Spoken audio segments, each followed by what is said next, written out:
The bride stumbled through the blizzard, her white dress stained with blood and ash.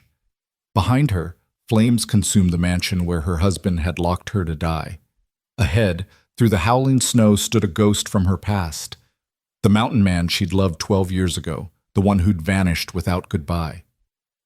"You don't remember me, do you?" she whispered as their eyes met. "I was the girl you left behind." But tonight, in Fire and Fury, everything would change. Stay with me until the end of this story and comment which city you're watching from. I want to see how far this tale has traveled. The Colorado mountains didn't forgive mistakes. Elias Kane had learned that truth the hard way, through 12 winters that had turned his hands to leather and his heart to ice. At 34 years old, he was more wilderness than man, a creature of granite ridges and pine shadows, someone who spoke more to his horse than to human souls. The civilized world he'd fled from Missouri was nothing but a ghost now, a half-remembered dream of wooden churches and Sunday dinners, of a girl with honey-colored hair who used to bring him cornbread wrapped in checkered cloth. But ghosts couldn't survive in these mountains. Only the strong did, only the silent. The blizzard came down like God's own fury that February afternoon, transforming the world into a whiteout nightmare where up and down lost all meaning. Elias had been tracking a wounded elk for 3 days, moving through territories he normally avoided, too close to settlements, too close to people. The elk had led him into unfamiliar valleys, and now the storm had caught him exposed, miles from his winter cabin. His horse, a hardy Mustang named Flint, stumbled on a hidden root beneath the snow. The crack of the animal's foreleg breaking was louder than the wind. Elias was off the saddle before Flint hit the ground, his hands already moving with practiced efficiency, checking the damage with fingers that knew every bone and sinew of horse anatomy. The break was clean but complete, a death sentence in these mountains where predators could smell weakness from miles away. "Easy, boy," Elias murmured, the first words he'd spoken aloud in 5 days. His voice came out rough, unused. "Easy now." The horse's dark eyes rolled with pain and confusion, trusting even in agony. Elias had raised Flint from a colt, had shared every mile of the last 8 years with him. They'd survived droughts, wolf packs, and mountain lion attacks together, partners in solitude. He drew his revolver with a hand that didn't shake. Couldn't afford to shake. Not for sentiment, not for grief. The wilderness demanded clear choices. Mercy was quick here, or it wasn't mercy at all. The gunshot rang out once, flat and final against the storm, and then Elias was alone in a way that went deeper than distance. He salvaged what he could from the saddlebags, his rifle, ammunition, a week's worth of jerky, his bedroll, and left the rest for the scavengers. The mountains always took their due. The wind screamed as he pushed forward on foot, his fur-lined coat already collecting inches of new snow. Visibility was down to maybe 10 feet. Temperature was dropping fast, well below zero now. He'd been in worse storms before, had spent 3 days in a snow cave once with nothing but his knife and a dead rabbit. But that time, he'd had shelter nearby. This time, he was in unfamiliar territory, and the cold was working its way through even his layers of wool and fur. His beard was crusted with ice. His eyelashes kept freezing together. Each breath burned his lungs. Then, through the white chaos, he saw it. A flicker of yellow light, warm and impossible. Civilization. Elias's first instinct was to turn away, to push deeper into the storm, to take his chances with the blizzard, rather than face the questions and curiosity of townsfolk. He'd avoided settlements for years now, trading furs and meat through intermediaries, keeping his contact with humanity limited to silent transactions and quick departures. But another gust of wind hit him like a physical blow, and he tasted blood from his cracked lips. Pride was a luxury. Survival wasn't. He stumbled toward the light. The settlement emerged from the blizzard in pieces. First a fence post, then the dark outline of a building, then a whole street of structures huddled against the storm. A sign swung violently in the wind, Silver Hollow. Population 347. Est 1867. The light was coming from a church at the end of the main street, its windows glowing like a beacon. Even through the storm, Elias could hear music. A fiddle playing something cheerful, voices raised in laughter and song. A celebration of some kind. He almost turned away again. But his legs were shaking now, his fingers going numb even inside his gloves. Just to get warm, he told himself. Just to thaw out enough to think clearly. Then he'd move on, find somewhere to hole up until the storm passed. The church doors were unlocked. Elias pushed through them into a wall of heat and noise that hit him like a physical thing after the silent cold outside. The interior was packed with people, townfolk in their Sunday best, crowded between wooden pews that had been pushed aside to make room for dancing. Streamers hung from the rafters. Tables along the walls groaned with food, roasted chickens, pies, bread still steaming from the oven. The air smelled of cinnamon and wood smoke and too many bodies in too small a space. A wedding. He'd walked into a goddamn wedding. Every head turned as he entered, the music stuttering to a confused halt. Elias knew what they saw. A wild man carved from the storm itself, 6 feet of fur and ice and danger. Snow fell from his coat in clumps. His rifle was still slung across his back. His face, what little showed between his hat and beard, was burned dark by years of mountain sun. "Lord above," someone whispered. An older man in a collar, the preacher, stepped forward with a cautious smile. "Friend, you look like you've wrestled the devil himself out there. Are you hurt?" "Horse broke his leg," Elias said, his voice coming out rougher than he'd intended. "Needed shelter from the storm. Didn't mean to interrupt." "Nonsense!" A plump woman in an apron bustled forward, maternal instinct overriding fear. "You'll freeze to death if you go back out there. Here." She thrust a cup of something hot into his hands. "Drink this. You're white as a sheet, or would be if we could see your face under all that frost." The liquid was coffee, laced with whiskey and honey. It burned all the way down. A good burn. A living burn. Elias felt his fingers start to tingle as blood returned to them. "Much obliged, ma'am." "Martha," she corrected, "and you're welcome to stay until the storm passes. We don't turn anyone away from a Christian gathering, especially not on a night like this." She glanced toward the front of the church, where a couple stood near the altar. "It's my nephew's wedding day, Thomas Merrick and his bride. They won't mind one more guest." Thomas Merrick.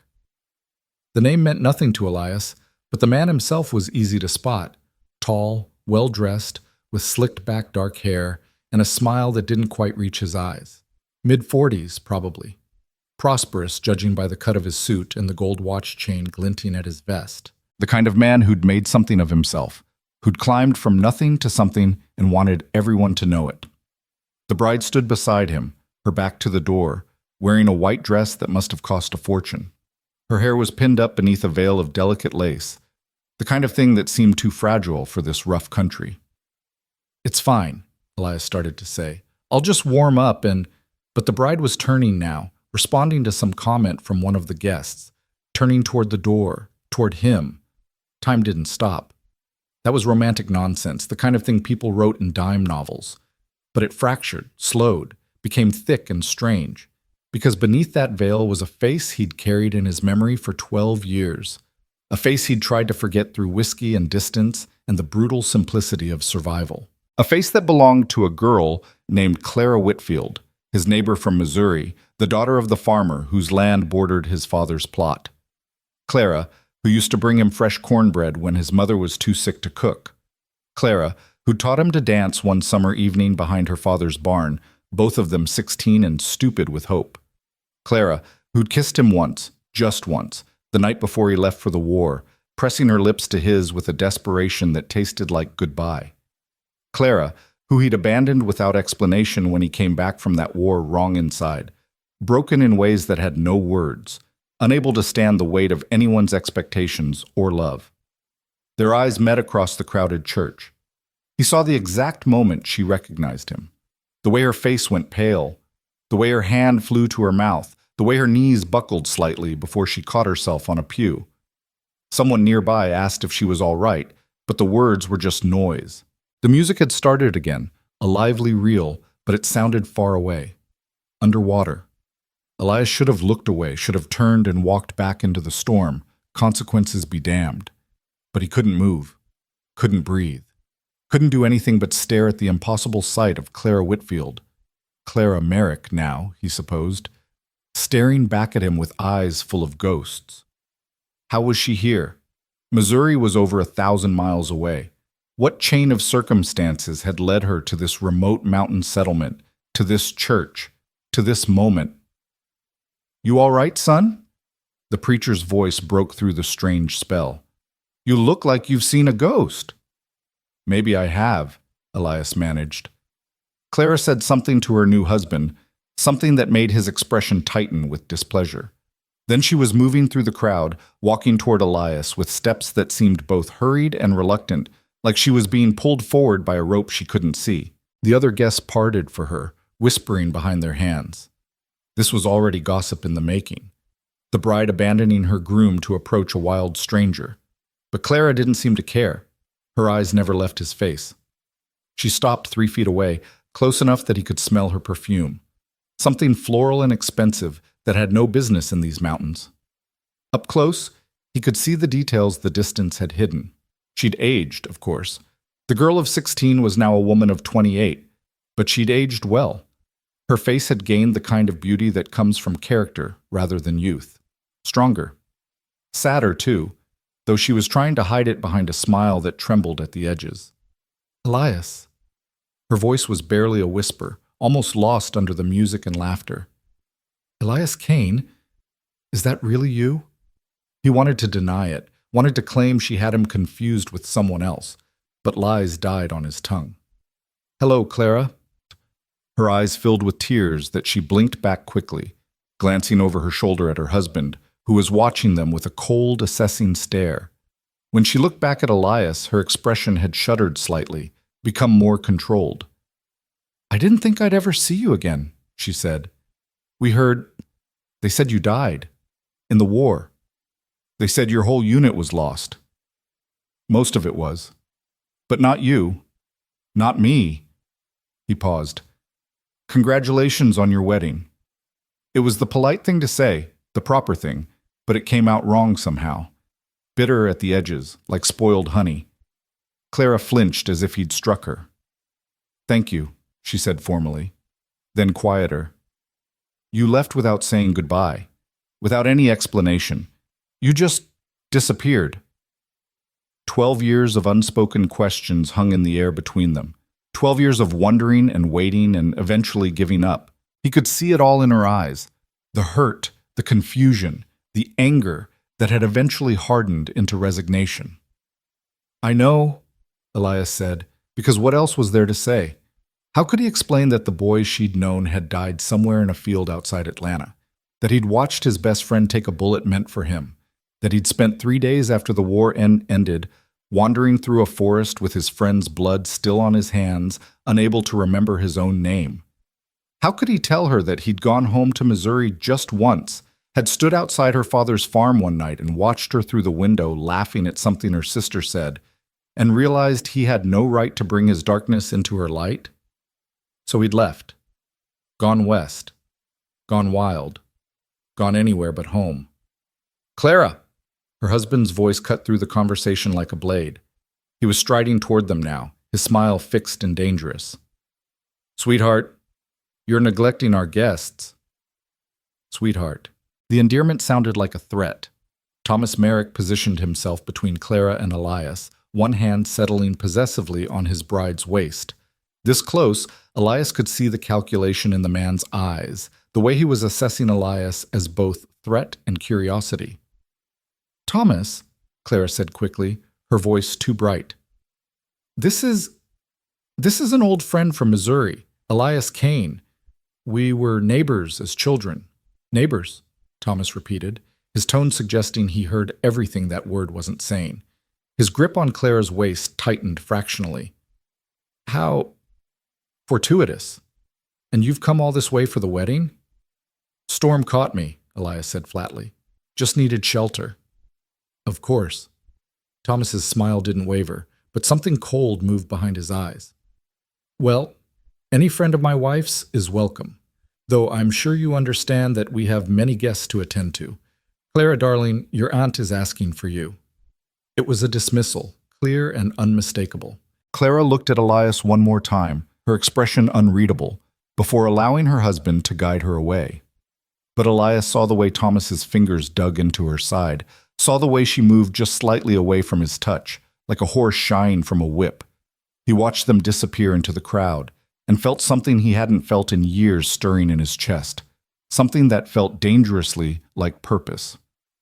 "Quite a reunion," a voice said beside him.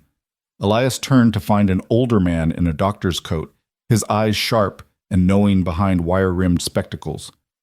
"Dr. Ellison, I tend to the medical needs of Silver Hollow and the surrounding areas." He extended a hand which Elias shook briefly. "You really did come out of that storm at the most dramatic possible moment. Didn't mean to cause a scene." "Oh, I don't think you caused anything, but you've certainly stirred up something interesting." Dr. Ellison took a sip from his own cup. "How well did you know Mrs. Merrick? Before, I mean." "Well enough." "And in those years, did she seem like the kind of woman who'd marry a man like Thomas Merrick?" The question was pointed, deliberate. Elias studied the doctor's face, trying to read what lay beneath the casual tone. "What kind of man is Thomas Merrick?" Dr. Ellison was quiet for a moment, his gaze drifting to where the couple now stood, Thomas holding court among a group of prosperous-looking men, while Clara stood silent at his side. "The kind who always gets what he wants, one way or another." Before Elias could respond, a commotion at the door interrupted them. A group of men stumbled in from the storm, laughing and brushing snow from their coats. One of them was carrying a fiddle case, another a jug of what was clearly moonshine. "The boys from the logging camp," Dr. Ellison explained. Late to the party, but making up for it in enthusiasm. The newcomers brought with them a surge of energy that shifted the whole atmosphere of the gathering. The music grew louder, more raucous. Someone cleared more space for dancing. The celebration was entering its rowdy phase, the phase where propriety started to slip and the whiskey started to flow more freely. Elias used the distraction to move to the edge of the room, settling into a corner where he could watch without being watched. Or that was the plan, anyway. But his eyes kept finding Clara in the crowd, tracking her movements with a precision that had nothing to do with conscious thought. She was dancing now, swept into a reel by one of the logging camp workers, a huge bearded man who spun her with more enthusiasm than skill. She was smiling, but there was something brittle about it, something that didn't quite reach her eyes. Thomas watched from the side, talking with his business associates, but never fully taking his attention off his new wife. Watching a man watch his wife. Elias had seen possession before, had seen men treat women like property in every settlement from here to Santa Fe. But there was something in Thomas's gaze that went beyond normal jealousy, something hungry and dark. "Beautiful wedding, isn't it?" Elias turned to find Martha, the woman who'd first given him coffee, standing beside him with a knowing smile. She followed his gaze to Clara. "She's a lovely girl. Came to town about 4 months ago with her mother, though the poor woman passed shortly after. Some kind of fever. Clara was all alone then. No family, no prospects." She shook her head sadly. Thomas Merrick was very kind to her during that difficult time. Very attentive. They were married within 6 weeks of her mother's death. 6 weeks. Grief was still fresh at 6 weeks. The world was still upside down. "That was quick," Elias managed. "That's what I thought too," Martha said, lowering her voice. "But Thomas can be very persuasive when he wants something. And he wanted Clara the moment he saw her. Sent her flowers every day, paid for her mother's funeral, made sure she didn't want for anything. What woman wouldn't be moved by such devotion?" Elias didn't answer. Devotion. That was one word for it. Manipulation was another. The dancing continued for another hour, the celebration growing more chaotic as the liquor flowed. Elias stayed in his corner, watching, unable to look away. Once, Clara's eyes found his across the room, and for a moment they just looked at each other, 12 years and 1,000 unspoken words hanging between them. Then Thomas was there, pulling her close for a dance, his hand splayed across her lower back in a gesture that looked tender, but felt territorial. Clara's smile never wavered, but Elias saw something flicker in her expression, something that looked like fear masquerading as happiness. Around 11 o'clock, the preacher announced that the bride and groom would be departing for the night. A cheer went up from the crowd. Rice was produced from somewhere, ready to be thrown. Clara descended the church steps with Thomas at her side, her white dress luminous in the lamplight, her veil catching the soft glow like captured starlight. That's when the bride broke free. It happened so quickly that Elias almost missed it. Thomas was stopped by one of his business associates, drawn into a conversation about freight routes. Clara took the opportunity to slip away, moving down the steps and out into the snow, which was still falling, though less violently now. The storm was breaking. Elias didn't think. He just moved, following her into the cold night air. She was standing about 20 feet from the church, her face tilted up to the falling snow, her arms wrapped around herself against the cold. She must have heard him approach. His boots crunched loudly in the fresh powder, but she didn't turn around. "You should go back inside," she said quietly, before Thomas notices. "Clara, don't." The word came out sharp. "Don't say my name like that, like you have any right to it." He deserved that, deserved worse. "I'm sorry." For what? Now she did turn, and her eyes were blazing with an emotion that went far beyond anger. "For leaving, for letting me think you were dead, for showing up here, today of all days when I'd finally managed to—" Her voice broke. Elias took a step toward her, his hands raised slightly, like he was approaching a spooked horse. "Are you happy, Clara?" The question seemed to take her by surprise. She opened her mouth to answer, then closed it again, looked away. When she spoke again, her voice was barely above a whisper. "What kind of question is that?" "A simple one. Are you happy with him?" "It doesn't matter if I'm happy. I'm married. I made a choice." "Did you? Or were you cornered into making the only choice that seemed possible?" Her laugh was bitter. "You think you know me? After 12 years? After abandoning me without even a letter, without even a word of explanation?" She shook her head. "You don't get to come back now and question my decisions. You lost that right." "You're right," Elias said. "I did, but I'm asking anyway. Because I remember that girl from Missouri, the one who wanted to teach school, the one who said she'd rather die than marry someone she didn't love. Where is she, Clara? Where did she go?" For a moment, just a moment, her carefully constructed facade cracked. He saw the truth beneath, the desperation, the fear, the loneliness of a woman who'd been trapped by circumstance into a life she never wanted. But then she was rebuilding the walls, brick by brick, hiding behind a smile that looked more like a grimace. "She grew up," Clara said coldly. "She learned that fairy tales don't come true and that practical choices are better than romantic dreams. She learned—" "Clara!" Thomas's voice cut through the night like a whip crack. He was striding toward them through the snow, his expression dark with fury barely held in check. "What are you doing out here?" "I just needed some air," Clara said quickly, moving away from Elias. "The church was so warm, and I felt faint." "With him." Thomas grabbed her arm, his fingers digging in hard enough to leave marks. "You felt faint, so you came outside to talk to your childhood friend?" "Thomas, please. You're hurting me." "Am I?" His voice was soft now, dangerous. "I'm so sorry, darling. I'm just concerned about you. It's late. You're tired. We should get you home." He was pulling her away, back toward the church where a carriage waited. Clara looked back at Elias once, her eyes wide and pleading and filled with something that looked like goodbye. "Wait," Elias said. Thomas stopped, turned slowly. When he looked at Elias now, all pretense of civility was gone. This was a man marking his territory, warning off a threat. "You should leave town, Mr. Kane, first thing in the morning. Once the storm clears, there's nothing for you here." "Maybe I'll decide that for myself." "Then let me be more clear." Thomas's voice dropped to a whisper that somehow carried across the space between them.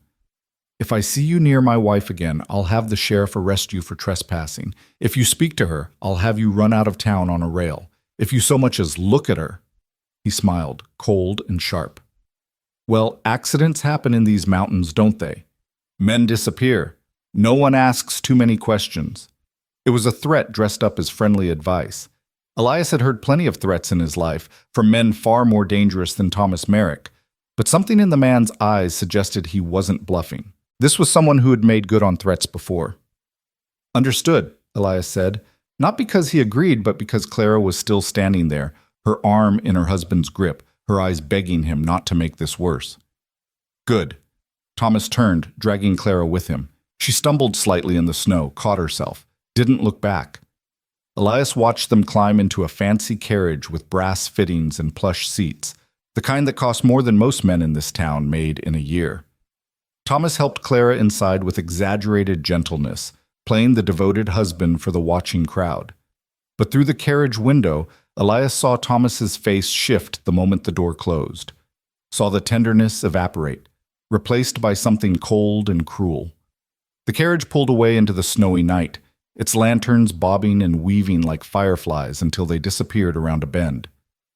"Well," Dr. Ellison said, appearing beside Elias as if he'd materialized from the shadows. "That was quite a scene. He threatened me." "Of course he did. Thomas Merrick doesn't like competition, and he doesn't share his toys." The doctor's voice was bitter. "You should listen to him, you know. Leave town. He's got the sheriff in his pocket, half the town council too. He owns the freight company that supplies most of the mining camps. Cross him, and you'll find life in Silver Hollow very difficult very quickly." "And if I don't leave?" Dr. Ellison studied him for a long moment. "Then you'd better be prepared for what happens next. Because Thomas Merrick doesn't lose. Not business contracts, not card games, and certainly not women." He paused. "His first wife died 2 years ago. Fell down the stairs, they said, broke her neck." The words hung in the cold air between them. "Fell," Elias repeated slowly. "Or was pushed. The sheriff ruled it an accident, but I saw the body. I treated her toward the end for bruises she claimed came from clumsiness. Doctor. Ellison's jaw tightened. "I know the difference between someone who falls and someone who's beaten, but I couldn't prove anything. And without proof, he got away with it. He always does." Inside the church, the party was breaking up. Guests were bundling into their coats, calling out goodbyes, heading home through the snow. Martha was organizing the cleanup, directing a crew of women to clear the tables and straighten the pews. Normal life, continuing as if nothing had happened, as if Clara wasn't being carried off to a mansion with a monster wearing a civilized face. "Where does he live?" Elias asked. "Don't." Dr. Ellison grabbed his arm. "Whatever you're thinking, don't. You can't save her. She made her choice." "You don't believe that?" "No," the doctor admitted. "But I believe in staying alive. And if you go after Thomas Merrick's wife on their wedding night, you won't be alive by morning." Elias pulled his arm free. "Then I'll make my peace with that." He started walking, heading in the direction the carriage had gone. The snow had nearly stopped now, just occasional flakes drifting down through air that had gone crystal clear. The moon was out, bright enough to cast shadows, turning the world into a landscape of silver and black. "At least wait until morning," Dr. Ellison called after him. "Let everyone calm down. Let Thomas have his wedding night. Then, if you still think there's something wrong, if you still think she needs help, by morning it might be too late." You don't know that. But Elias did know it. He'd seen it in Clara's eyes, in the way she moved, in the bruises already forming on her arm where Thomas had grabbed her. He'd seen it 100 times before, in 100 different situations. The moment before violence, the breath before the storm breaks. Some men carried brutality in them, like a barely leashed dog, and Thomas Merrick was one of them. The footprints from the carriage were still visible in the fresh snow, twin ruts leading up the main street and then turning onto a side road that climbed toward the eastern edge of town. Elias followed them, his breath steaming in the cold air, his rifle a familiar weight across his back. He'd stayed silent for 12 years.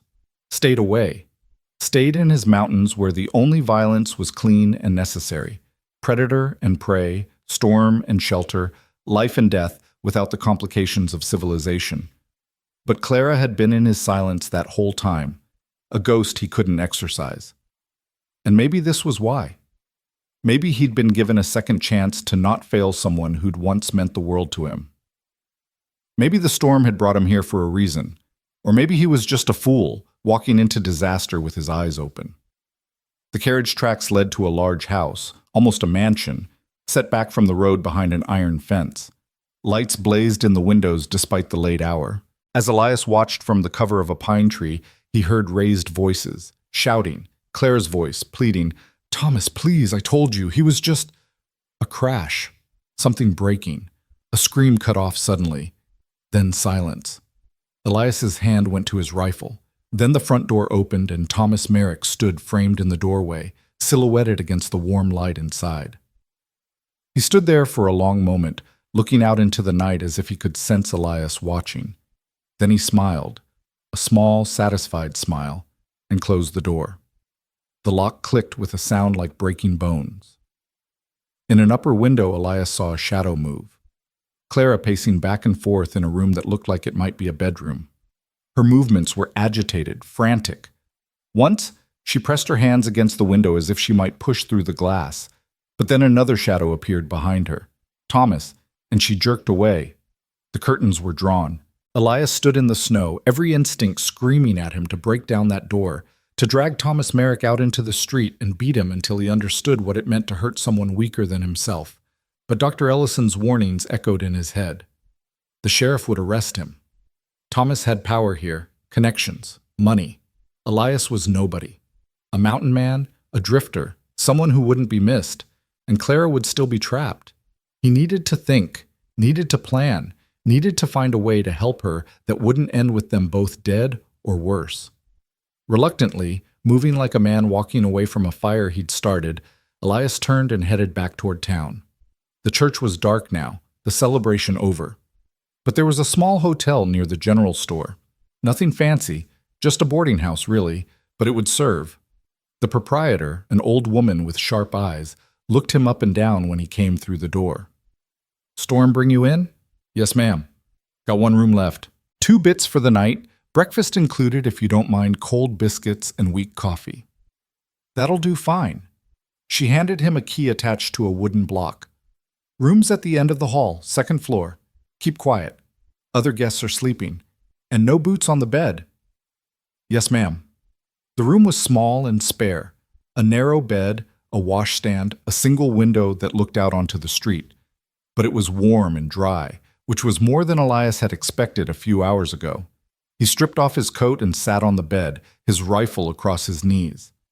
Through the window, he could see the lights of the Merrick house on the hill, still blazing bright. What was happening in there right now? Was Clara safe? Was she hurt? Sleep wouldn't come.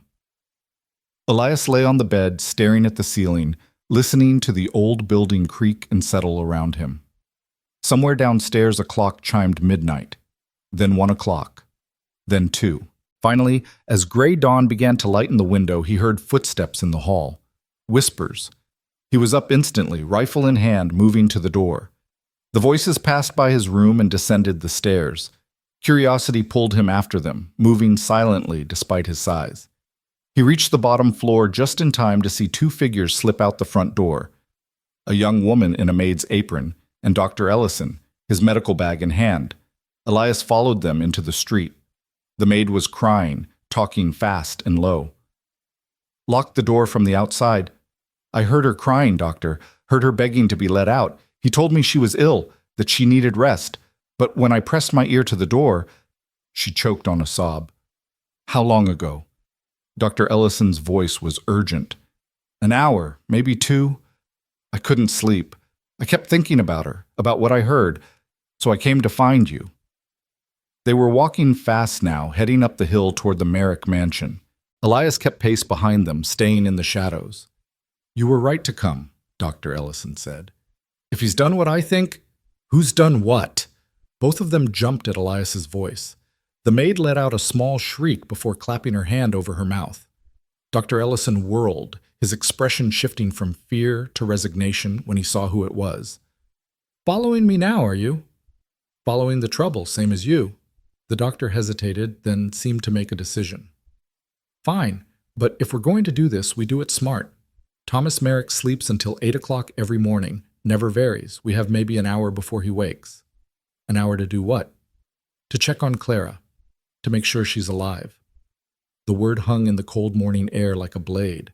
Together, the 3 of them approached the mansion. The maid, her name was Jenny, Elias learned, had a key to the servants' entrance. She led them through a warm kitchen that smelled of bread and coffee, then up a back staircase that opened onto the 2nd floor. "Her room is the 3rd door on the left," Jenny whispered, "but it's locked from the outside. I don't have the key." "I don't need a key," Elias said.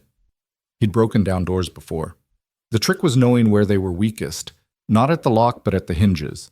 He studied the door for a moment, then positioned himself and drove his shoulder into it just above the bottom hinge. The wood splintered with a crack that sounded like thunder in the quiet house. Subtle, Dr. Ellison muttered. Effective, Elias countered, hitting it again. The door sagged inward. One more hit, and they were through. The room beyond was dark, the curtains still drawn. But even in the dimness, Elias could see the destruction. Overturned furniture, broken glass, a lamp shattered on the floor. And in the corner, curled up on the bed in her ruined wedding dress, was Clara. She looked up as they entered, her eyes huge and dark, and a face gone pale as porcelain. There was a bruise blooming on her left cheek. Her lip was split and swollen. Her arms, when she moved them, showed finger-shaped bruises from where she'd been grabbed. "Get out," she whispered hoarsely. "He'll kill you if he finds you here." Dr. Ellison was already moving to her side, opening his medical bag. "Let me look at you, Clara. Let me see how badly you're hurt." "I'm fine. You're not fine." The doctor's voice was gentle but firm. "And we're not leaving until I make sure you're not seriously injured." While Dr. Ellison examined her, Elias stood by the door, keeping watch. Jenny had disappeared, probably to make sure Thomas was still asleep. The house was silent, except for the sound of Clara's hitched breathing and the doctor's low questions. "Did he hit you anywhere besides your face?" A pause. Then quietly, "My ribs and my arm when I tried to stop him." More silence. The rustle of cloth. Then Dr. Ellison's voice, tight with barely controlled anger. "Your ribs are bruised but not broken. You'll be in pain for a few days. The cut on your lip needs cleaning, but it should heal without stitches." He paused. "Clara, this is not normal. This is not how marriage should be." "You don't understand," Clara said, and her voice was full of a weariness that went beyond physical exhaustion. "My mother was dying. We had no money, no place to go. Thomas offered to help, to take care of everything. He was so kind at first, so generous. I thought—" Her voice broke. "I thought I could learn to love him. That maybe if I was good enough, patient enough." "This isn't about you being good enough," Elias said from the doorway, his voice rough. "This is about him being a monster." Clara looked at him then, really looked at him, and something in her expression shifted. Not hope exactly. She'd moved past hope, but maybe recognition. Maybe the faint stirring of something that had been buried under layers of fear and resignation. "What are you still doing here?" she asked. "You should have left town by now. Thomas will—" "I don't give a damn what Thomas will do." Footsteps on the stairs. Jenny's voice, urgent and frightened. "He's awake. I heard him moving around. He'll be up here any minute." Dr. Ellison stood quickly, closing his bag. "Clara, you need to come with us, right now. We can get you somewhere safe." "Where?" The question was simple, devastating. "Where can I go that he won't find me? He owns half this town. The sheriff works for him. And legally—" She laughed, a broken sound. "Legally, I'm his property. His wife. He can do whatever he wants to me and no one will stop him." She was right. Elias knew she was right. The law gave husbands near absolute authority over their wives. A man could beat his wife bloody and call it discipline, and most sheriffs would look the other way. It was barbaric, but it was legal. But there had to be another way. There had to be— A door slammed somewhere below. Thomas's voice, calling for Jenny. "Go," Clara said urgently, pushing at Dr. Ellison.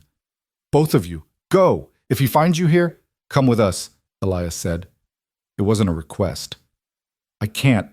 You don't understand. He'll hunt me down. He'll kill anyone who helps me. He's done it before." She looked at Elias, and her eyes were full of ghosts. His first wife tried to leave him. They found her body at the bottom of a ravine. They said she slipped. But everyone knew. More footsteps, closer now, on the stairs, coming fast. Dr. Ellison grabbed Elias's arm. "We have to go, now." But Elias couldn't move. Couldn't walk away again. Not this time. Not when she was looking at him with those eyes, asking him without words to do what he'd failed to do 12 years ago, to stay. The doorknob rattled. Thomas's voice sharp with suspicion. "Clara?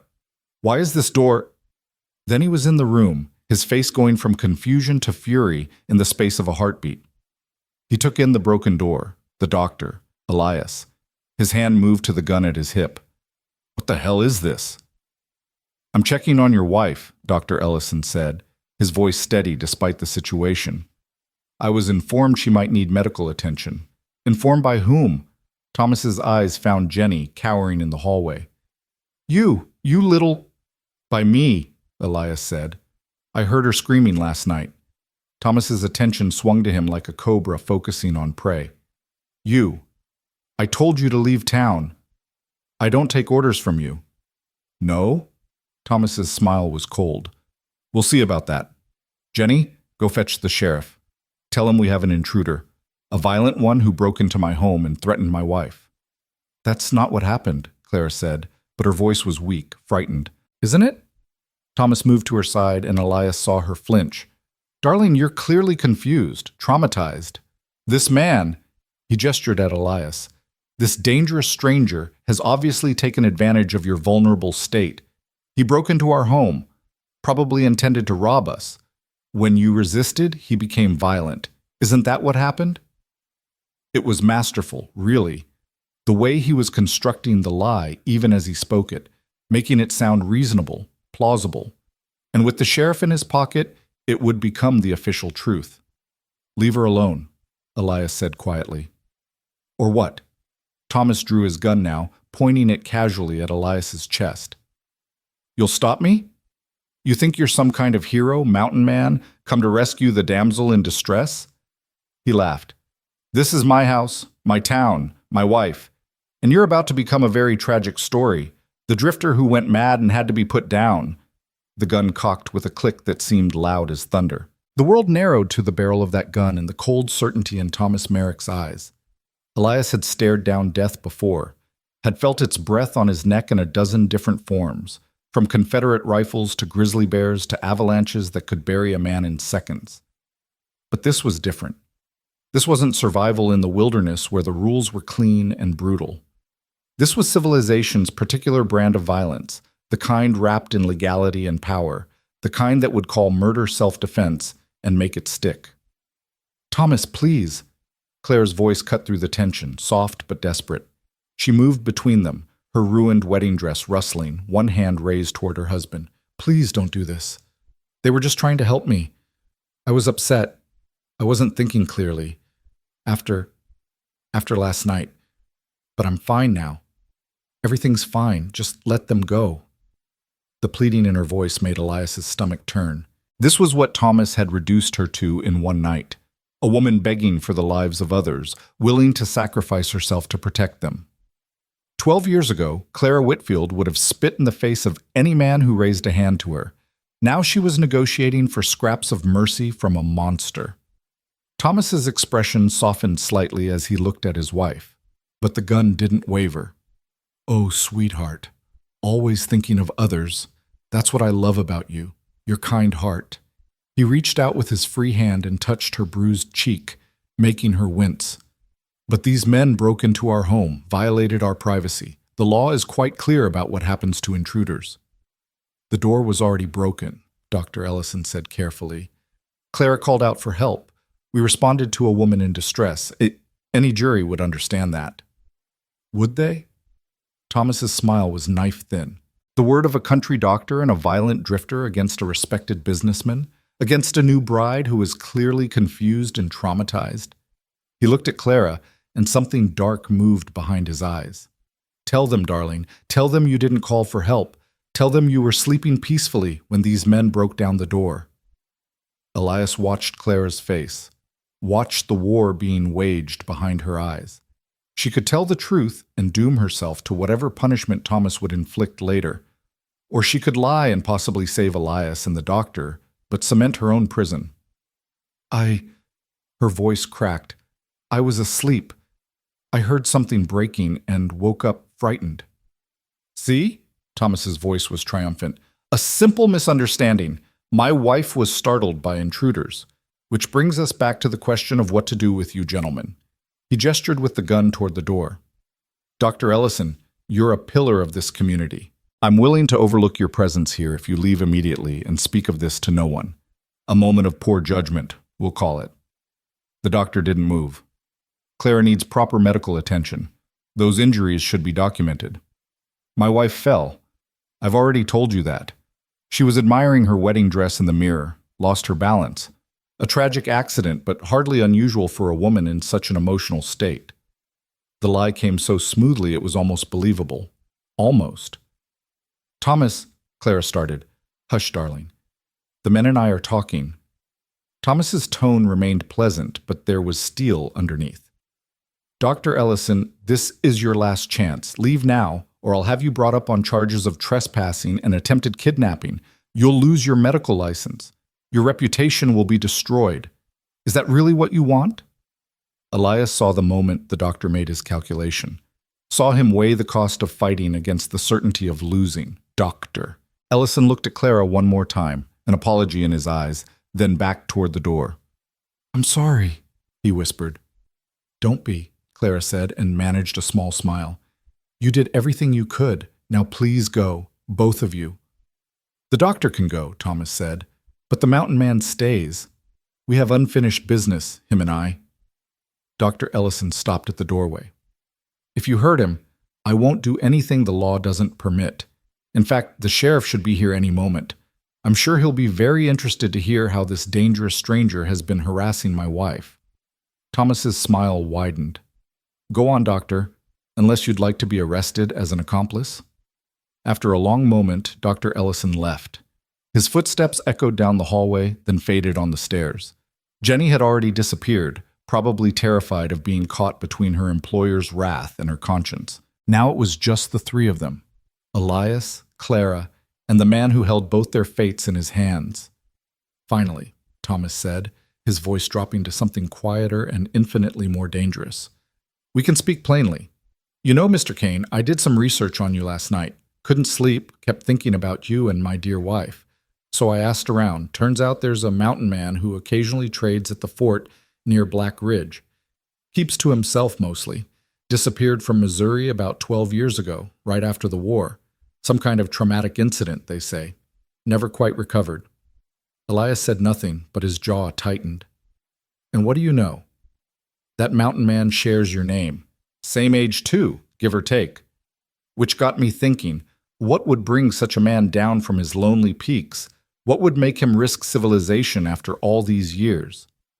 Thomas moved closer to Clara, his gun hand steady. Then I remembered how you looked at my wife during the wedding, like you'd seen a ghost, like you'd seen salvation. He laughed softly. You knew her before, didn't you? Back in Missouri. You were more than neighbors. That was a long time ago, Elias said. But not forgotten. Not by her, certainly. I saw the way she looked at you. Like you were water in the desert. Like you were everything she'd been missing. The pleasant mask slipped completely now, revealing the rage beneath. Do you know what it's like to work for something, to plan for it, to execute every step perfectly, only to have some ghost from the past threaten to ruin everything? She's not property, Elias said.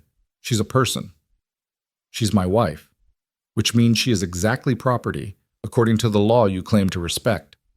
Thomas pressed the gun barrel against Clara's temple. She froze, her breath coming in short gasps. Here's what's going to happen. You're going to leave this house. You're going to leave this town. You're going to go back to your mountains and forget you ever saw Clara Whitfield. Excuse me, Clara Merrick. And if you ever come back, if I ever even hear your name again, I'll kill her, slowly, painfully, and I'll make sure everyone believes it was her own fault. You're going to kill her anyway, Elias said flatly. Same as you killed your first wife.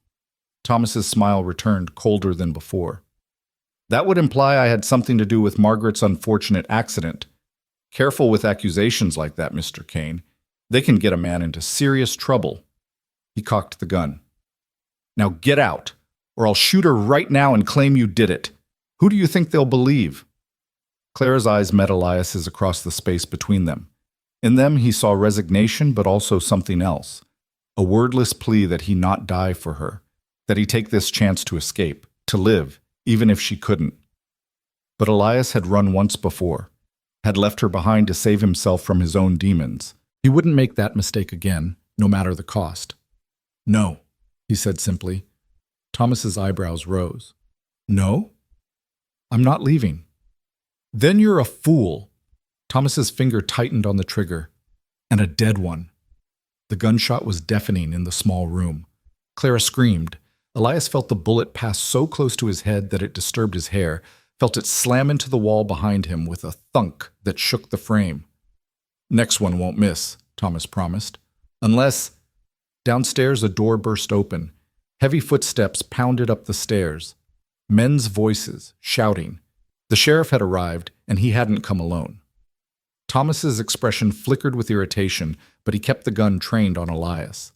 "Up here, Sheriff, quickly! The intruder is armed and dangerous." The sheriff appeared in the doorway seconds later, a heavy-set man in his 50s with a tobacco-stained mustache and eyes that had seen too much and cared about too little. Behind him were two deputies, both with hands on their holsters. "Mr. Merrick," the sheriff said, taking in the scene. "You said there was an intruder?" "This man," Thomas gestured at Elias with the gun. "He broke into my home, assaulted my wife, and just now attempted to kill me. I defended myself, as you can see. The bullet hole in the wall there, that was meant for my heart." It was such a blatant lie that Elias almost laughed, but the sheriff was already nodding, already accepting Thomas's version of events without question. "That true?" the sheriff asked Elias. "No. I came here because Mrs. Merrick was hurt. Her husband beat her on their wedding night. Dr. Ellison can confirm—" "Dr. Ellison left rather suddenly," Thomas interrupted smoothly, almost as if he realized he'd made a terrible mistake, as if he'd been manipulated by this man's lies. He looked at Clara, his expression softening into perfect concern. "Darling, tell the sheriff what happened. Tell him how this man has been stalking you, making wild accusations against me." Clara's mouth opened, closed. She looked at Elias, then at her husband, then at the sheriff. Elias could see the calculation happening behind her eyes, could see her weighing impossible choices. "He didn't hurt me," she said finally, her voice barely above a whisper. "Thomas is right. I fell. The mountain man, he misunderstood, got the wrong idea." The words hit Elias harder than any bullet could have. She was protecting herself the only way she knew how, by sacrificing him. He couldn't even blame her. In her position, with Thomas's gun at her head and no other options, what else could she do? "There you have it," Thomas said. "A simple misunderstanding blown out of proportion by an unstable man. Sheriff, I want him arrested for trespassing, breaking and entering, and attempted assault." The sheriff nodded to his deputies. "Take him." Elias could have fought. He was armed, fast, and had nothing to lose. He could have drawn his knife, taken at least one or two of them with him before they brought him down. But Clara was still in the room, still in Thomas's reach. Any violence now would only give Thomas an excuse to hurt her worse, so he let them take his rifle, let them bind his hands with rough rope that bit into his wrists, let them march him out of that house while Clara stood silent in her ruined wedding dress, her bruised face a testament to the hell she'd married into. As they led him down the stairs, Elias looked back once. Clara was watching from the bedroom doorway, Thomas's hand possessive on her shoulder. Their eyes met for a moment, just a moment, and Elias saw something flicker in her expression. Not hope, exactly, but not complete defeat either, something that looked almost like determination. Then Thomas pulled her back into the room and closed the door. The jail in Silver Hollow was a small stone building at the edge of town, with 3 cells and walls that sweated moisture in the summer and frost in the winter. The sheriff threw Elias into the middle cell and locked it with a key that looked like it dated back to Spanish colonial times. "Make yourself comfortable," the sheriff said, not unkindly. "Magistrate won't be through town for another 2 weeks. Until then, you're a guest of Silver Hollow." "Thomas Merrick is beating his wife," Elias said. "You know it. Everyone knows it." The sheriff's expression didn't change. What a man does with his wife in the privacy of his home is his business, not mine, not yours. Even if he kills her? His first wife's death was ruled an accident by the coroner. Unless you have evidence otherwise, I suggest you keep your accusations to yourself. The sheriff turned to leave, then paused. "For what it's worth, stranger, you should have left when you had the chance. Thomas Merrick isn't a forgiving man. Whatever your history with his wife, it's ancient history now. She's his, legal and binding. Best you accept that. And if I don't? The sheriff's smile was weary. Then you'll hang for crimes you may or may not have committed, and Thomas Merrick will continue living his life exactly as he pleases. That's how the world works. The sooner you understand that, the easier your last days will be. He left, his boots echoing on the stone floor, and locked the outer door behind him. Elias heard him talking to someone outside. A guard, probably, left to watch the jail. Then silence settled over everything like snow. Elias tested the bars of his cell. Solid iron, set deep into stone. The lock was old but functional. The window was small, barred, too high to reach even if he could break through. He'd escaped from worse situations in the wilderness, but wilderness didn't have sheriffs with guns and legal authority. Hours passed.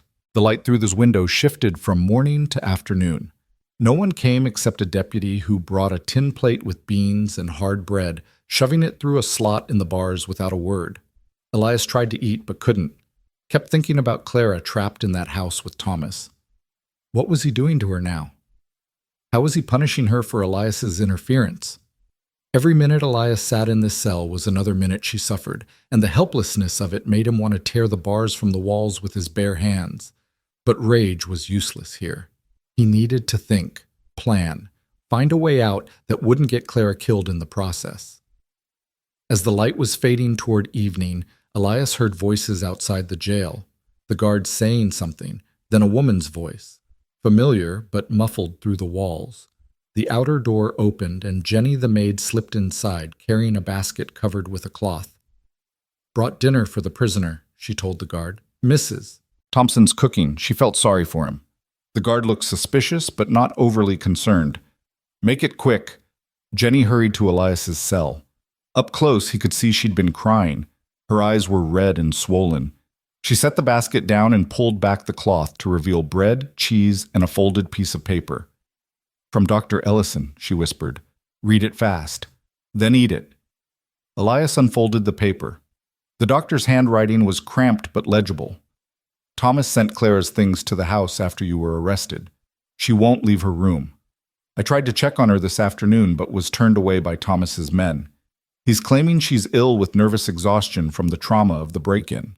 The town is buying his story. You're being painted as the villain, a dangerous drifter who became obsessed with a married woman. Thomas is talking about pressing for attempted murder charges.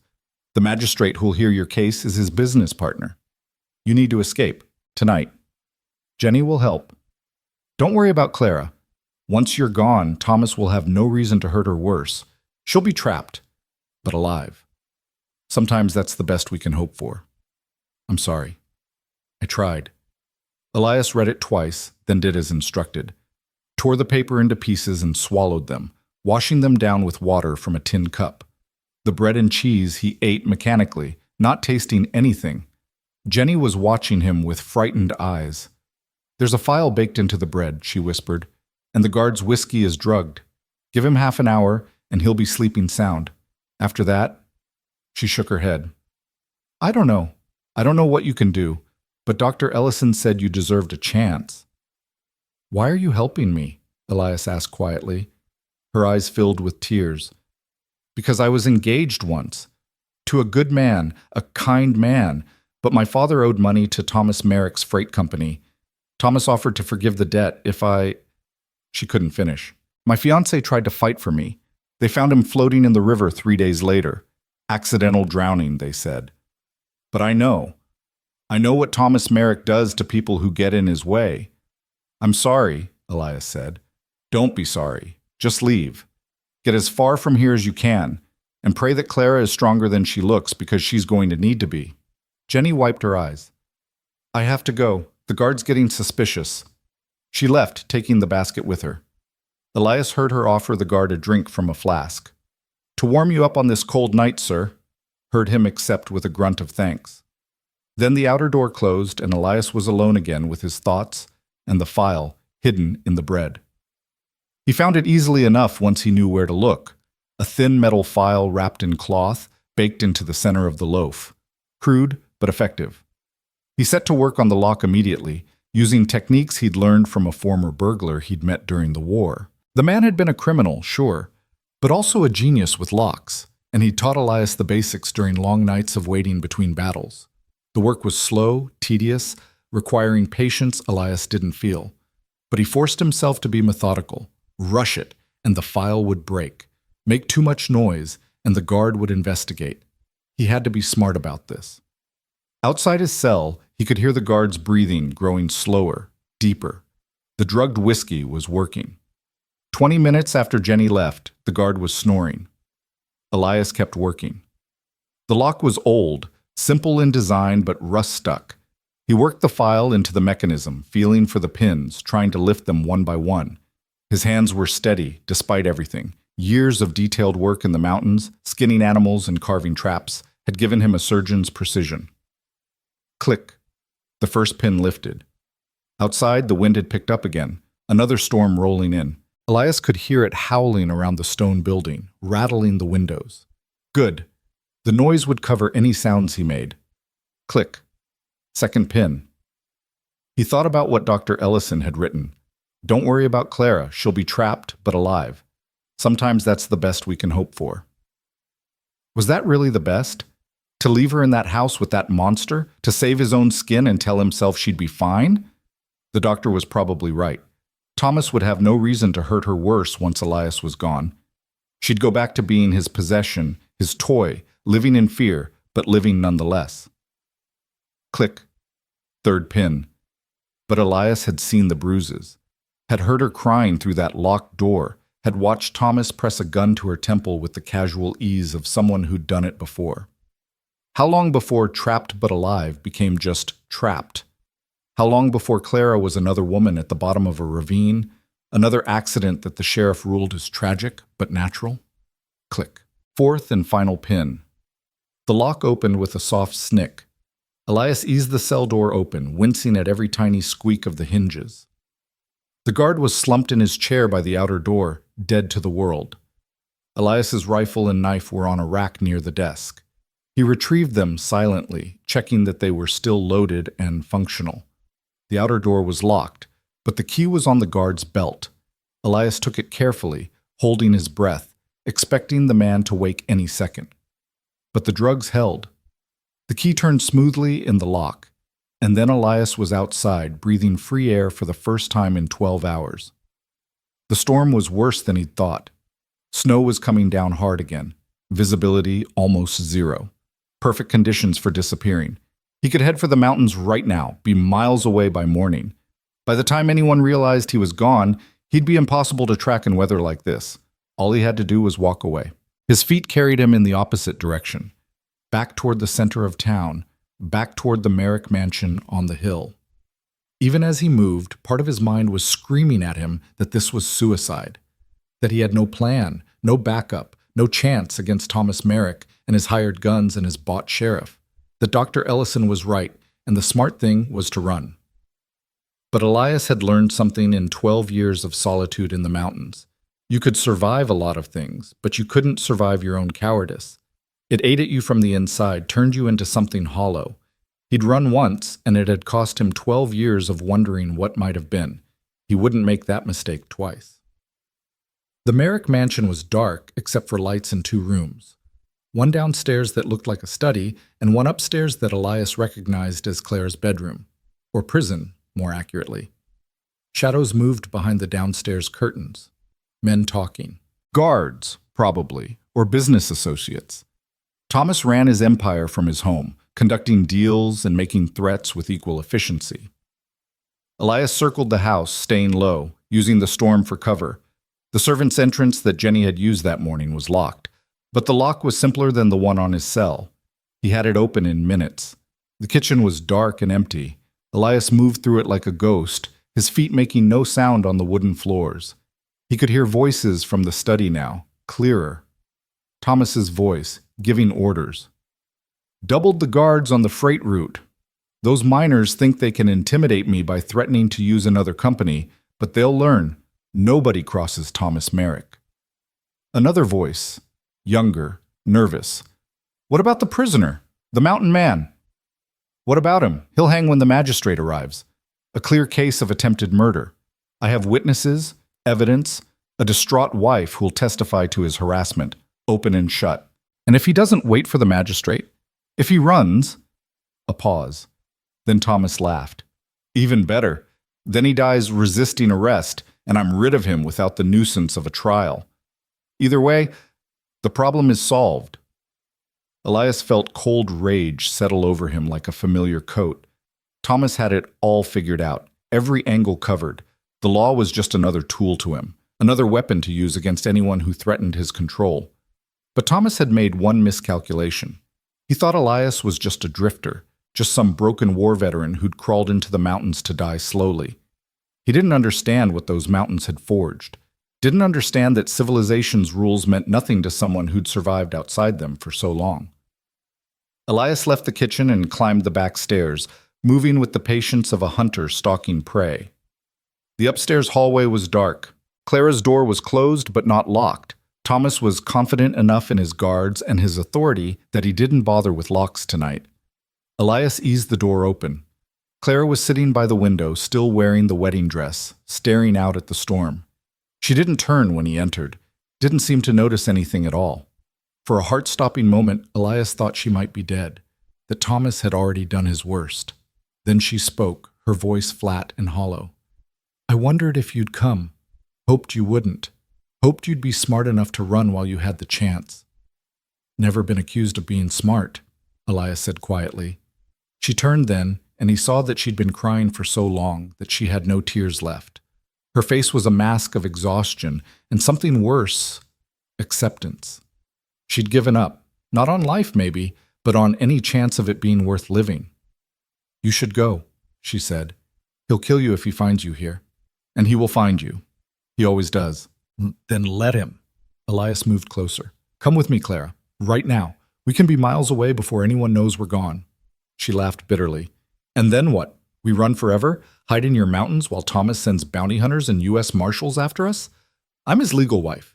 He can pursue me anywhere. And you? She shook her head. You'd be wanted for kidnapping. They'd hang you. Maybe. Or maybe we make it somewhere the law doesn't reach. Canada? Mexico. Somewhere he can't follow. You don't understand. Clara stood, and he saw that her hands were shaking. It's not just about the law. Thomas, he's not human. Not anymore. He's something worse, something that won't stop until he's destroyed everything that defied him. If I run, he won't just come after me. He'll burn down everyone who helped us. Dr. Ellison, Jenny, anyone who ever showed me kindness. That's what he does. That's how he controls people. Through fear. So you're just going to stay here? Let him beat you? Kill you eventually, like he killed his first wife? What choice do I have? The question came out as a scream, raw and desperate. Tell me, Elias. What choice? You think I want this?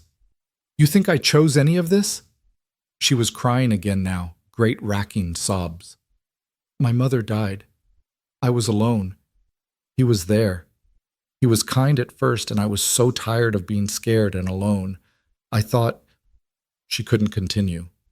Elias crossed the room and pulled her into his arms.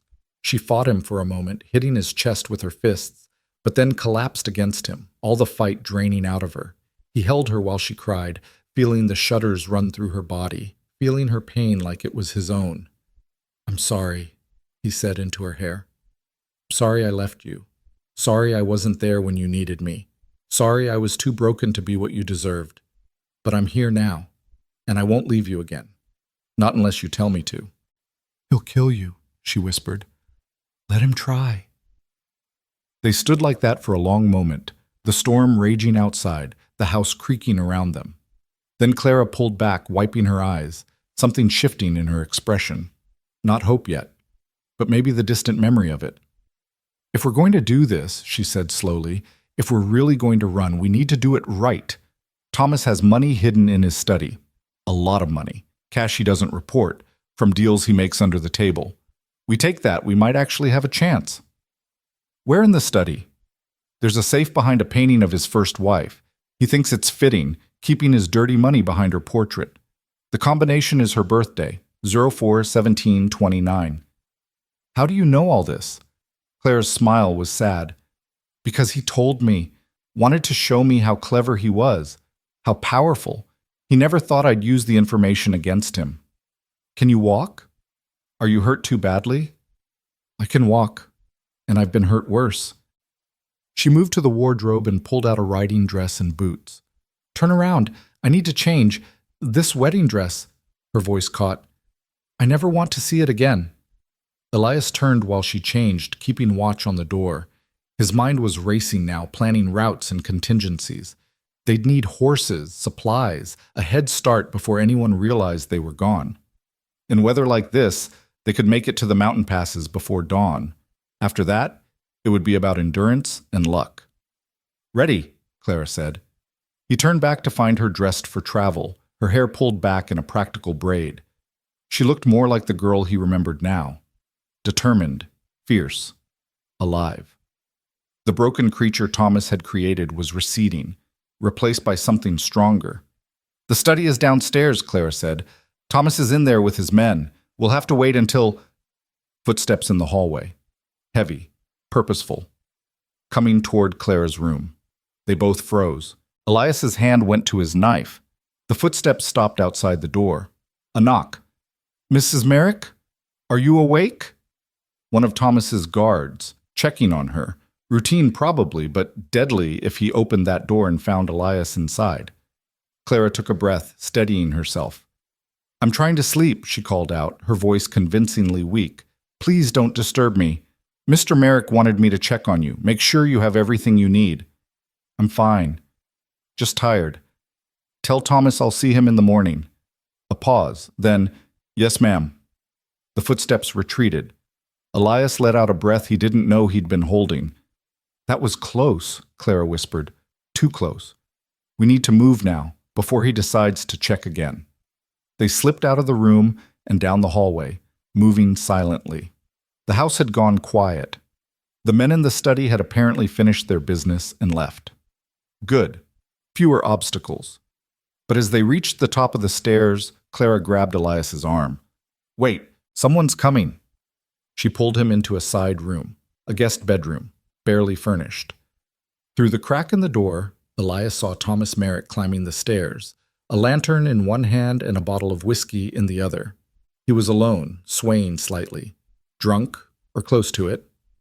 Thomas walked past their hiding place and stopped at Clara's door.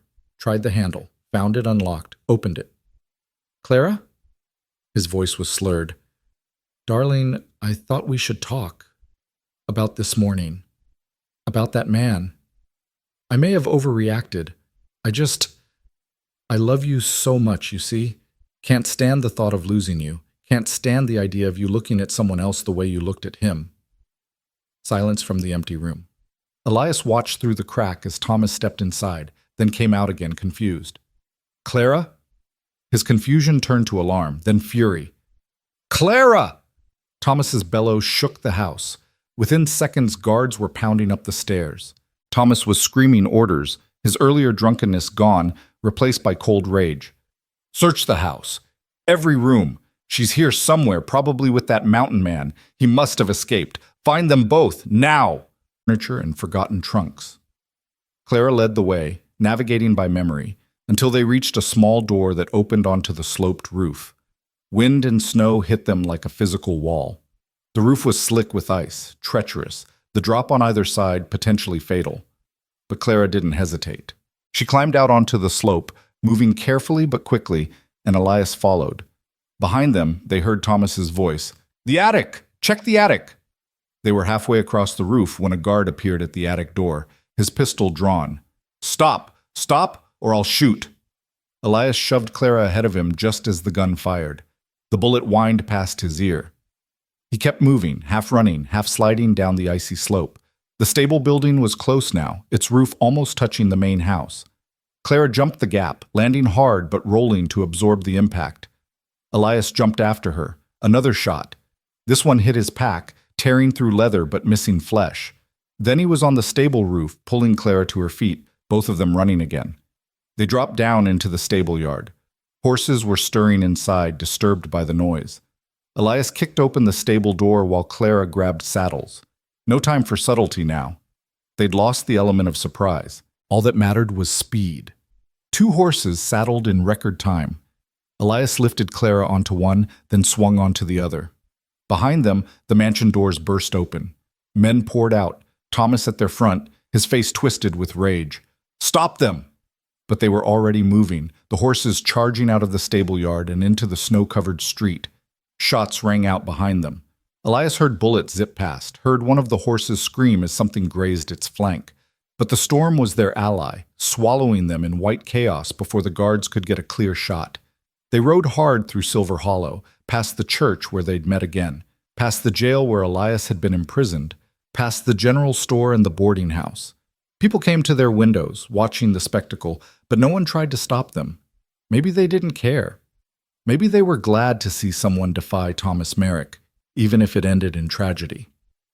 The edge of town approached, the mountains beyond, dark and vast and unforgiving. Home for Elias. Prison or salvation for Clara. Then, at the last street before the wilderness began, a figure stepped into their path. The sheriff, his rifle raised, his expression grim. "That's far enough," he called. "Mrs. Merrick, your husband wants you to come home. Mr. Kane, you're under arrest for kidnapping and attempted murder." Elias didn't slow down. He could see the calculation in the sheriff's eyes, trying to decide if he was really willing to shoot a woman, even one who was supposedly being kidnapped. That hesitation was all they needed. The horses thundered past the sheriff before he could decide. One last shot rang out, more warning than attempt, and then they were beyond the town, into the trees, into the storm, into the wilderness that was the only place left where Thomas Merrick's power couldn't reach. For now, the mountains swallowed them whole. One moment they were fleeing through the outskirts of Silver Hollow with gunshots echoing behind them, and the next they were deep in pine forest so thick that the storm became a distant whisper above the canopy. The horses plunged through snowdrifts that came up to their chests, their breath coming in great steaming clouds, their hooves finding purchase on instinct and desperation. Elias led them higher, always higher, following trails that existed only in his memory. Clara clung to her horse's mane, her face pale but determined, never once asking him to slow down or questioning where they were going. She trusted him. After everything, after 12 years of silence and abandonment, she was trusting him with her life. The weight of that trust sat heavy on his shoulders, heavier than any pack he'd ever carried into these mountains. They rode for 2 hours straight, pushing the horses to their limits. Behind them, Elias knew, Thomas Merrick would be organizing a pursuit. Men, dogs, torches in the night. Money could buy a lot of motivation, and Thomas had plenty of money. But money couldn't buy mountain sense, couldn't buy the knowledge of every deer trail and hidden canyon that Elias had earned through 12 winters of solitude. That knowledge was their only advantage, and it was a thin one. When they finally stopped, it was in a narrow ravine sheltered on 3 sides by rock walls that rose like the bones of the earth itself. Elias had used this place before as a hunting camp. There was a small cave, barely more than an overhang really, but it would keep them dry and hidden from casual searchers. He dismounted and helped Clara down. Her legs buckled when her feet hit the ground, exhaustion finally catching up to her. "Easy," Elias said, catching her. "You did good. Real good. Most people couldn't have made that ride." "Most people aren't running for their lives from a monster," Clara managed, trying to smile. But her teeth were chattering, and Elias could see that she was close to collapse. The adrenaline that had sustained her through the escape was wearing off, leaving behind bone-deep cold and the kind of exhaustion that went beyond physical. He got her into the cave and wrapped her in his bedroll, then set about tending to the horses. They'd ridden hard, too hard, and both animals were blown. The one that had been grazed by a bullet had a shallow wound along its haunch that needed cleaning. Elias worked quickly, efficiently, his hands remembering routines he'd performed 1,000 times. Clean the wound, pack it with snow to reduce swelling, hobble the horses where they could find some shelter and a bit of forage beneath the snow. Check their hooves for stones or injuries. By the time he returned to the cave, Clara had fallen into a fitful sleep, still shivering despite the bedroll. Elias built a small fire at the mouth of the cave, using dry wood he'd cached here months ago, and positioning it so the smoke would dissipate among the rocks above rather than rising in a telltale column. Then he sat down to think. They'd escaped. That was the good news. The bad news was everything else. They had no supplies except what Elias carried in his pack, which meant maybe 3 days of food if they rationed carefully. They had no money because they'd never made it to Thomas's safe. Clara was dressed for riding, but not for winter mountain survival. And behind them, probably already organizing, was Thomas Merrick, with all his resources and all his rage focused on getting back what he considered his property. Elias checked his rifle, his knife, his remaining ammunition. 17 rounds. It would have to be enough. Clara stirred in her sleep, crying out softly. Elias moved to her side and found her burning with fever, her skin hot to the touch despite the cold. The ride had taken more out of her than he'd realized. Or maybe it wasn't just the ride. Maybe it was everything that had happened in the last 24 hours catching up to her at once. He bathed her face with snow melted in his hands, trying to bring her temperature down. Her eyes opened, unfocused, seeing something that wasn't there. "Mama?" she whispered. "Mama, where are you? I can't find you in the dark." "Shh," Elias soothed. "You're safe. I've got you. He's going to kill you. He kills everyone. Killed Margaret. She tried to leave, tried to run away just like us. But he found her. He always finds them." She was crying now, tears running down her flushed cheeks. "Why did you come back, Elias? Why didn't you stay dead like you were supposed to? It would have been easier if you'd stayed dead." The words cut deep because he knew they were true. His return had complicated everything, had given Clara a hope that might get them both killed. Maybe it would have been better if he'd never walked into that church, never seen her again. She could have lived with Thomas, survived in whatever way women learn to survive bad marriages. It would have been a half-life, a slow death, but at least it would have been a life. But he had walked into that church, had seen her, and now there was no going back for either of them. Clara's fever broke near dawn. She woke clear-eyed and clear-headed, though weak as a newborn foal. Elias had kept the fire going through the night, feeding it carefully, monitoring her constantly. Now he helped her sit up and gave her water from his canteen and strips of jerky to chew. "How long was I out?" she asked. "Most of the night. Your body needed the rest." She looked around the cave, taking in their situation with surprising calm. "This is where you've been living? All these years?" "Not here specifically. I move around, but places like this, yeah." "It's beautiful in a harsh way. I can see why you chose it." She paused. "Or did it choose you?" The question was too perceptive. Elias busied himself checking the horses so he wouldn't have to answer, but Clara wasn't done. "Why did you leave, Elias? 12 years ago. Why did you just disappear without a word?" He'd known this conversation was coming, had dreaded it, had hoped maybe they could avoid it forever. But they were sitting in a cave with death potentially hours behind them and an uncertain future ahead. If not now, when? "The war broke something in me," he said finally, his back still to her. "I watched good men die for bad reasons. Watched my best friend take a bullet meant for me. Held him while he bled out in a field somewhere in Georgia, calling for his mother. And when I came home, He stopped, searching for words that didn't exist. "I couldn't be the person everyone expected me to be. Couldn't smile and pretend everything was normal. Couldn't stand the weight of people's expectations. Your expectations most of all." "My expectations?" Claire's voice was sharp. "I just wanted you to talk to me, to let me help you." "I know, but I couldn't. Every time I looked at you, I saw everything I'd lost. Everything the war had taken from me. You deserved someone whole, Clara. Someone who could give you the life you dreamed of, not some broken soldier who woke up screaming every night. That wasn't your choice to make. What I deserved, what I wanted, that was my decision, not yours." She stood up, still shaky but steady enough. "You took away my choice by leaving, just like Thomas took away my choice by manipulating me into marriage. Don't you see? You're not as different from him as you think." The words hit like a physical blow. Elias turned to face her, saw the anger in her eyes, and knew she was right. He'd been trying to protect her by leaving, but really, he'd been protecting himself.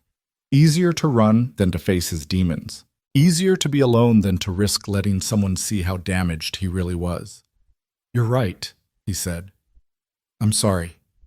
It's a poor apology, 12 years too late, but I'm sorry." Clara's expression softened slightly.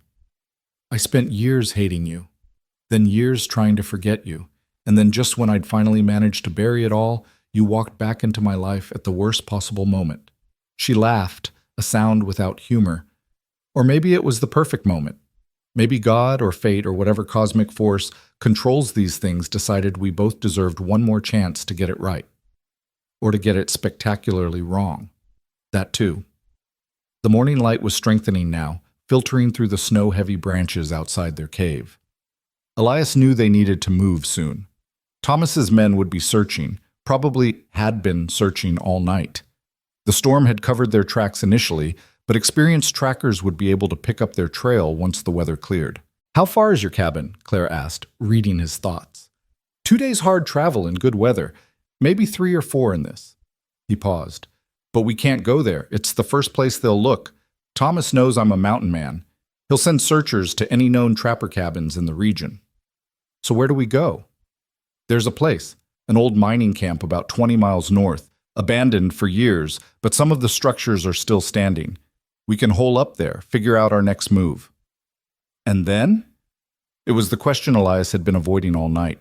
What was their endgame here? They couldn't run forever. Thomas had the law on his side, had Clara legally bound to him as his wife. Running just delayed the inevitable confrontation. "We need proof," Elias said slowly, thinking it through as he spoke. "Proof that Thomas killed his first wife.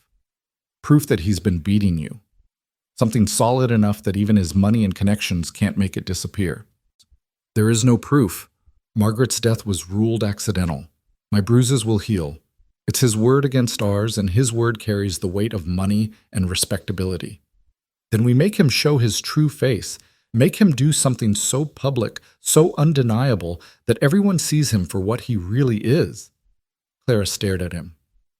"You want to use me as bait?" "No. God, no. I want to—" Elias stopped. "I don't know what I want. I just know we can't keep running.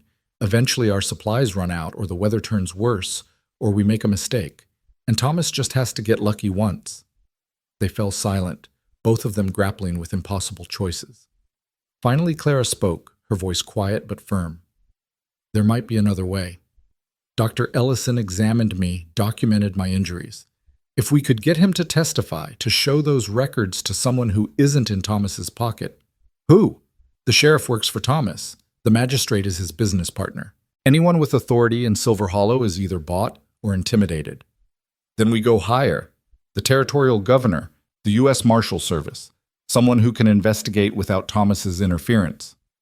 It wasn't a bad plan, actually, but it would require time they didn't have and resources they couldn't access. Still, it was something. A direction, at least.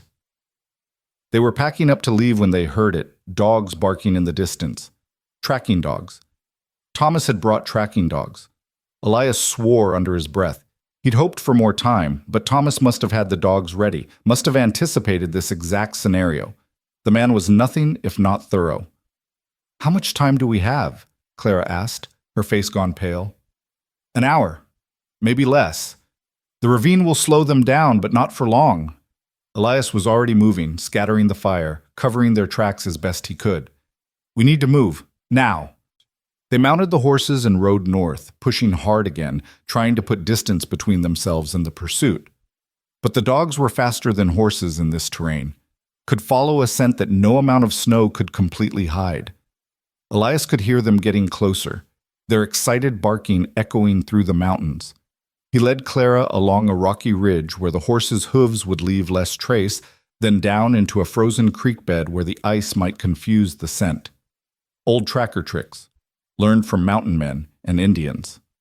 But would it be enough? The creek bed led them through a narrow canyon with walls that rose 50 feet on either side. Elias was halfway through when he realized his mistake. This was a bottleneck, a natural trap. If Thomas's men got ahead of them, blocked the far end of the canyon, gunshots rang out, echoing off the stone walls.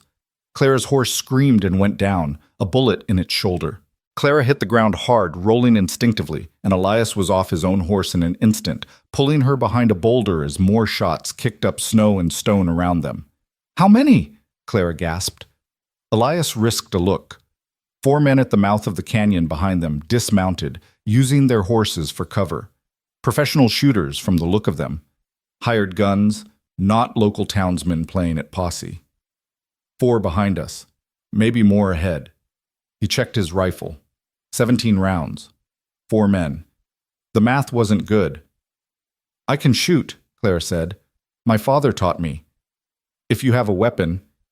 Elias handed her his revolver. 6 shots. Between them they had maybe 23 rounds total against an unknown number of enemies with an unlimited supply of ammunition and all the time in the world. When I say go, we run for those rocks on the left. There's an opening, might be a way out of the canyon. Don't stop for anything. Clear? Clear. More shots. The hired guns were advancing now, using their horses as mobile cover, getting bolder. One of them called out, his voice carrying across the frozen creek bed. Mrs. Merrick, your husband just wants you to come home. Nobody needs to get hurt here. That's a lie, Clara shouted back. He'll kill both of us. Ma'am, I got to be honest with you. We're getting paid either way. You make this hard, you both die. You make it easy, maybe just the mountain man dies. Your choice. Elias saw the calculation flash across Clara's face, saw her consider it for just a moment, sacrificing herself to save him. Then her jaw set with determination. Go to hell, she screamed and fired the revolver twice in quick succession. The shots went wild, but they made the point. She wasn't going quietly. Your funeral, lady? The gunman called back. Boys, take 'em. The 4 men moved forward in a coordinated assault, 2 providing covering fire while the other 2 advanced. Professional, deadly. Elias returned fire, taking his time with each shot, making them count. One of the advancing men went down with a bullet in his leg. The other dove for cover. Now! Elias grabbed Clara's arm and they ran, boots slipping on ice, bullets chasing them across the frozen creek. Elias's horse, spooked by the gunfire, bolted after them. They reached the rocks and found what Elias had hoped for, a narrow crevice, barely wide enough for a person, that split the canyon wall. In! Go! He shoved Clara into the opening and followed, squeezing through stone that scraped his shoulders and back. Behind them, the gunmen reached the crevice entrance but were too large to follow. One of them tried anyway, got stuck halfway through, and had to be pulled back out by his companions. They're getting away! Around! Get around to the other side! The crevice opened into a small box canyon, steep walls on all sides. A dead end. Elias saw it immediately and cursed himself for leading them into another trap. But there was something else. Smoke. He could smell smoke. Up there, Clara pointed. Halfway up the eastern wall was a dark opening, a cave or mine entrance, hard to tell, but there was definitely smoke coming from it. Someone's there, Elias said. Could be friends. Could be more of Thomas's men. Or could be our only chance. She was right. Behind them, they could hear the gunmen circling around, would be at the box canyon entrance within minutes. Elias found a narrow game trail that zigzagged up the wall toward the cave entrance. It was treacherous, made worse by ice and snow, but they had no choice. They climbed. Clara went first, surprisingly nimble despite her exhaustion. Elias followed, leading his horse. Clara's had been shot, and they couldn't leave this one behind. The animal balked at the narrow trail, but Elias coaxed it forward step by careful step. They were 20 feet up when the gunmen entered the box canyon below. Someone spotted them immediately. There, on the wall! Shots rang out. Bullets spanged off rock near Elias's head. He returned fire, forcing the gunmen to take cover, buying Clara precious seconds to reach the cave entrance. She disappeared inside, and Elias followed with the horse just as more bullets chewed up the trail behind him. The cave was larger than it looked from outside, an old mine shaft that ran deep into the mountain. And sitting by a small fire near the entrance, looking up at them with more curiosity than alarm, was a man Elias recognized. Old Charlie Redman, a prospector who'd been working these mountains even longer than Elias had been hiding in them. Well, Charlie said, taking a sip from a tin cup. This is exciting. Don't usually get visitors out here. Certainly don't usually get visitors being shot at. Charlie, Elias said, sorry about the intrusion. We're in a bit of trouble. I can see that. Charlie glanced toward the cave entrance where bullets were still occasionally ricocheting off the rocks. Those boys seem mighty determined. What'd you do, rob a bank? Worse. I helped a woman escape from her husband. Charlie's eyes moved to Clara, taking in her bruised face, her riding clothes, the desperation in her eyes.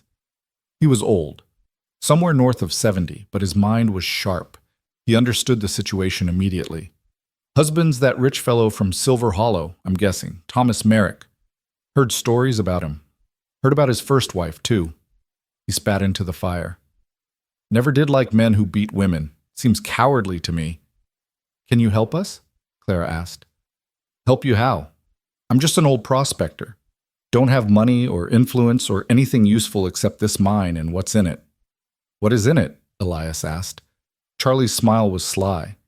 Enough dynamite to bring down this whole mountainside if need be. I use it for blasting ore, but I suppose it could have other applications. Persuasive applications, you might say. Outside, one of the gunmen was calling up to them. Mountain Man, you're trapped up there. We can wait as long as it takes. You'll have to come down eventually. Or, Charlie said conversationally, I could arrange for them to have a very bad afternoon. Your choice. Elias looked at Clara. She looked back at him. They were out of options, out of time, and rapidly running out of luck. Charlie's offer was extreme, possibly murderous. But those men outside were trying to kill them. This wasn't a legal dispute anymore. This was war. Don't kill them unless you have to, Elias said. But put the fear of God into them. Charlie's grin was downright wicked. Oh, I can do that. Used to be a sapper in the Union Army. Learned a thing or two about persuasive demolitions. He moved deeper into the mine, surprisingly spry for his age, and returned with a wooden crate. You two might want to get back from the entrance, way back. They retreated into the mine while Charlie worked. Elias could hear him humming an old war song as he prepared his charges, could hear the scrape of the fuse being laid. Then Charlie came jogging back, moving faster than a 70-year-old man had any right to move. Fire in the hole, he shouted cheerfully, and lit the fuse. The explosion, when it came, was deafening even from inside the mine. The whole mountain seemed to shake. Dust and small rocks rained down from the ceiling. Clara grabbed Elias's arm, and they both waited for the mountain to collapse on them. But Charlie had known exactly what he was doing. The charges were placed to bring down the cliff face outside the cave, not the mine itself. When the rumbling stopped and they crept back to the entrance, they found that the entire trail they'd climbed was gone, replaced by a massive pile of broken rock and stone. And somewhere under that pile— Did you kill them? Clara whispered. Doubt it, Charlie said.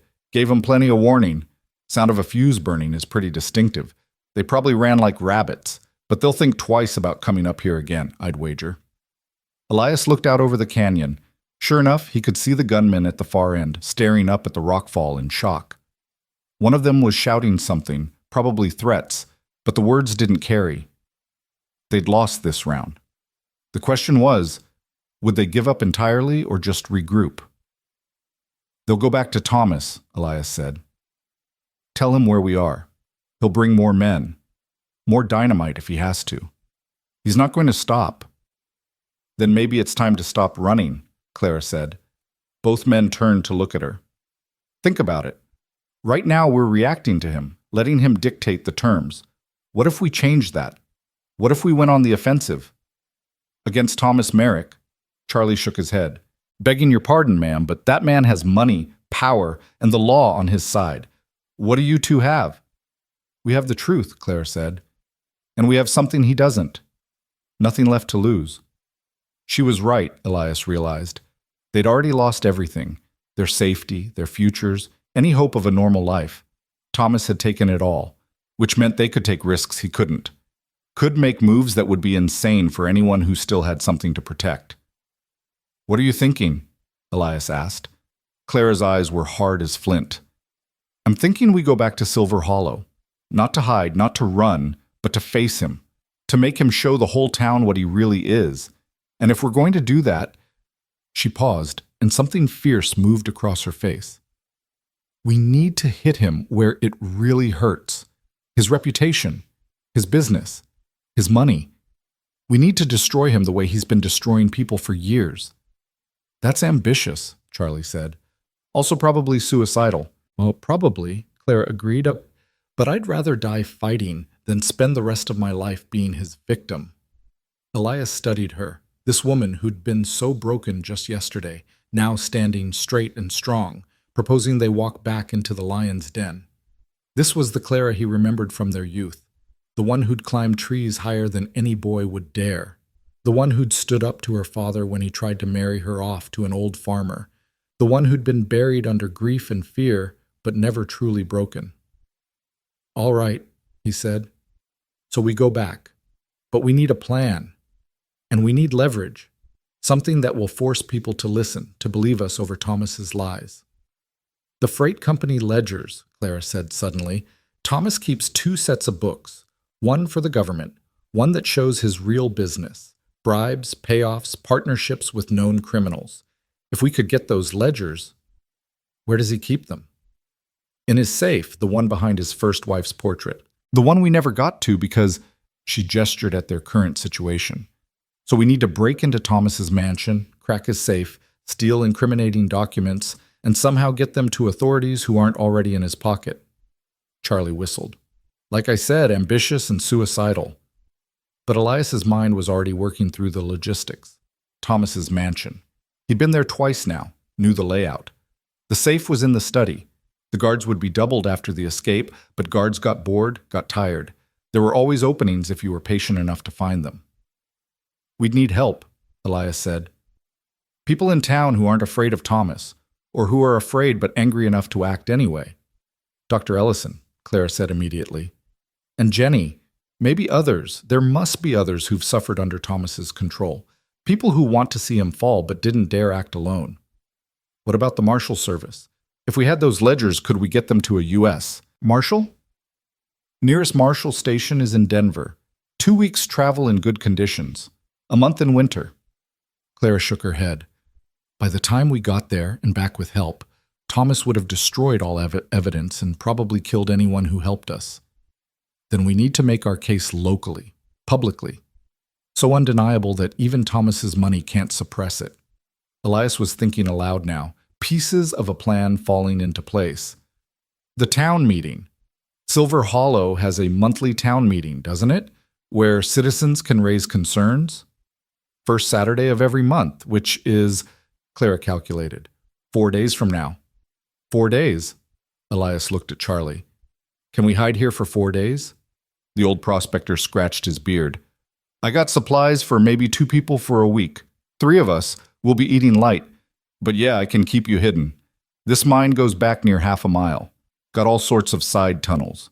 Even if Thomas brings an army up here, they won't find you if you don't want to be found. And we'll need to get into town without being seen. Make contact with allies. Get into that mansion and that safe." "Oh, is that all?" Charlie laughed. "While you're at it, why not also move the mountain and redirect the river?"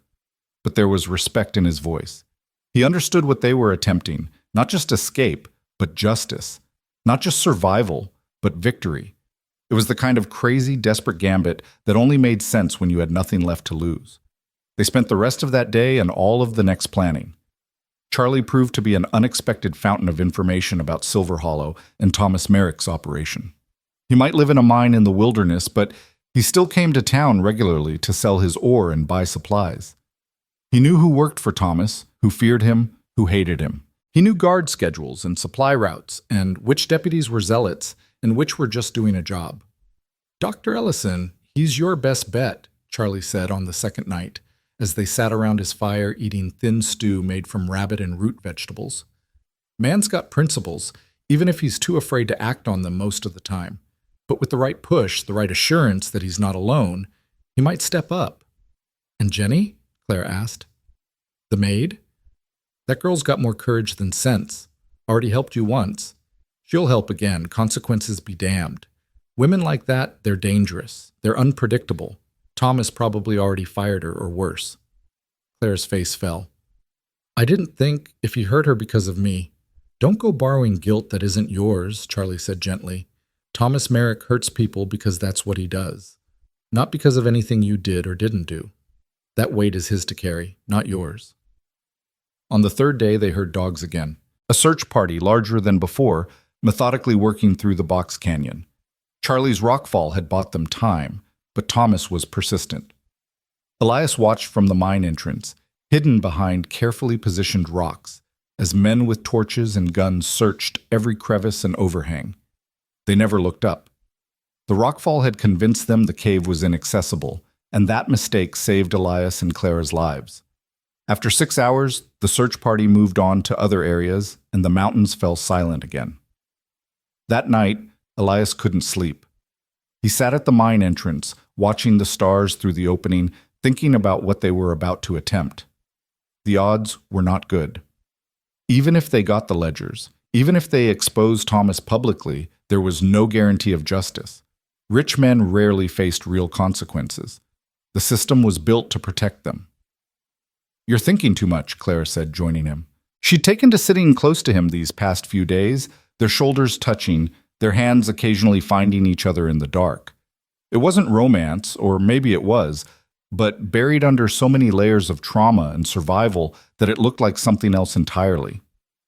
"Someone has to think," Elias said. "True, but thinking without sleeping will just make you stupid when we need you sharp." She leaned her head on his shoulder. "What's really bothering you? What if we fail? What if we get those ledgers and nobody cares? What if Thomas buys his way out of this like he's bought his way out of everything else? Then we'll have tried, and we'll die knowing we didn't go quietly."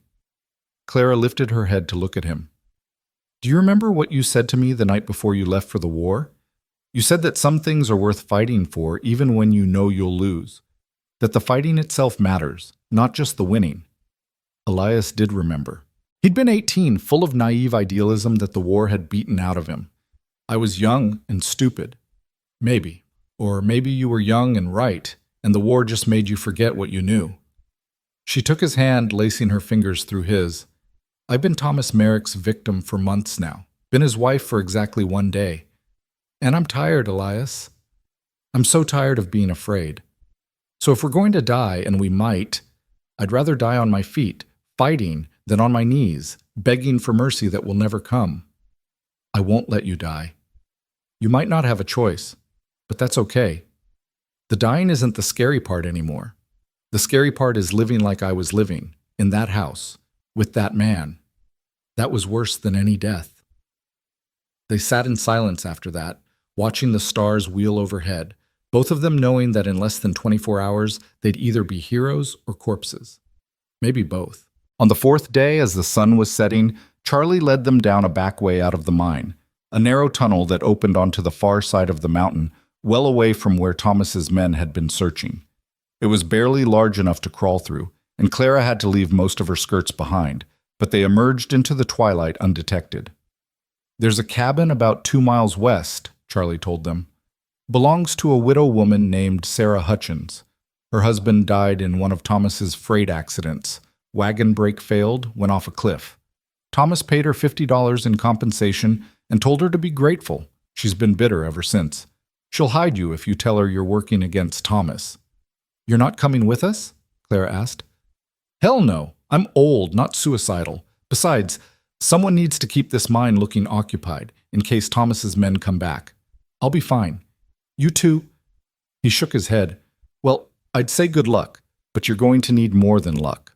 You're going to need a miracle." "We'll settle for justice," Elias said. "Justice and miracles. Same thing in my experience." They left Charlie at the mine entrance and made their way toward the widow's cabin.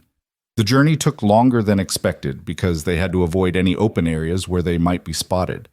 By the time they reached Sarah Hutchins' door, full dark had fallen and they were both exhausted.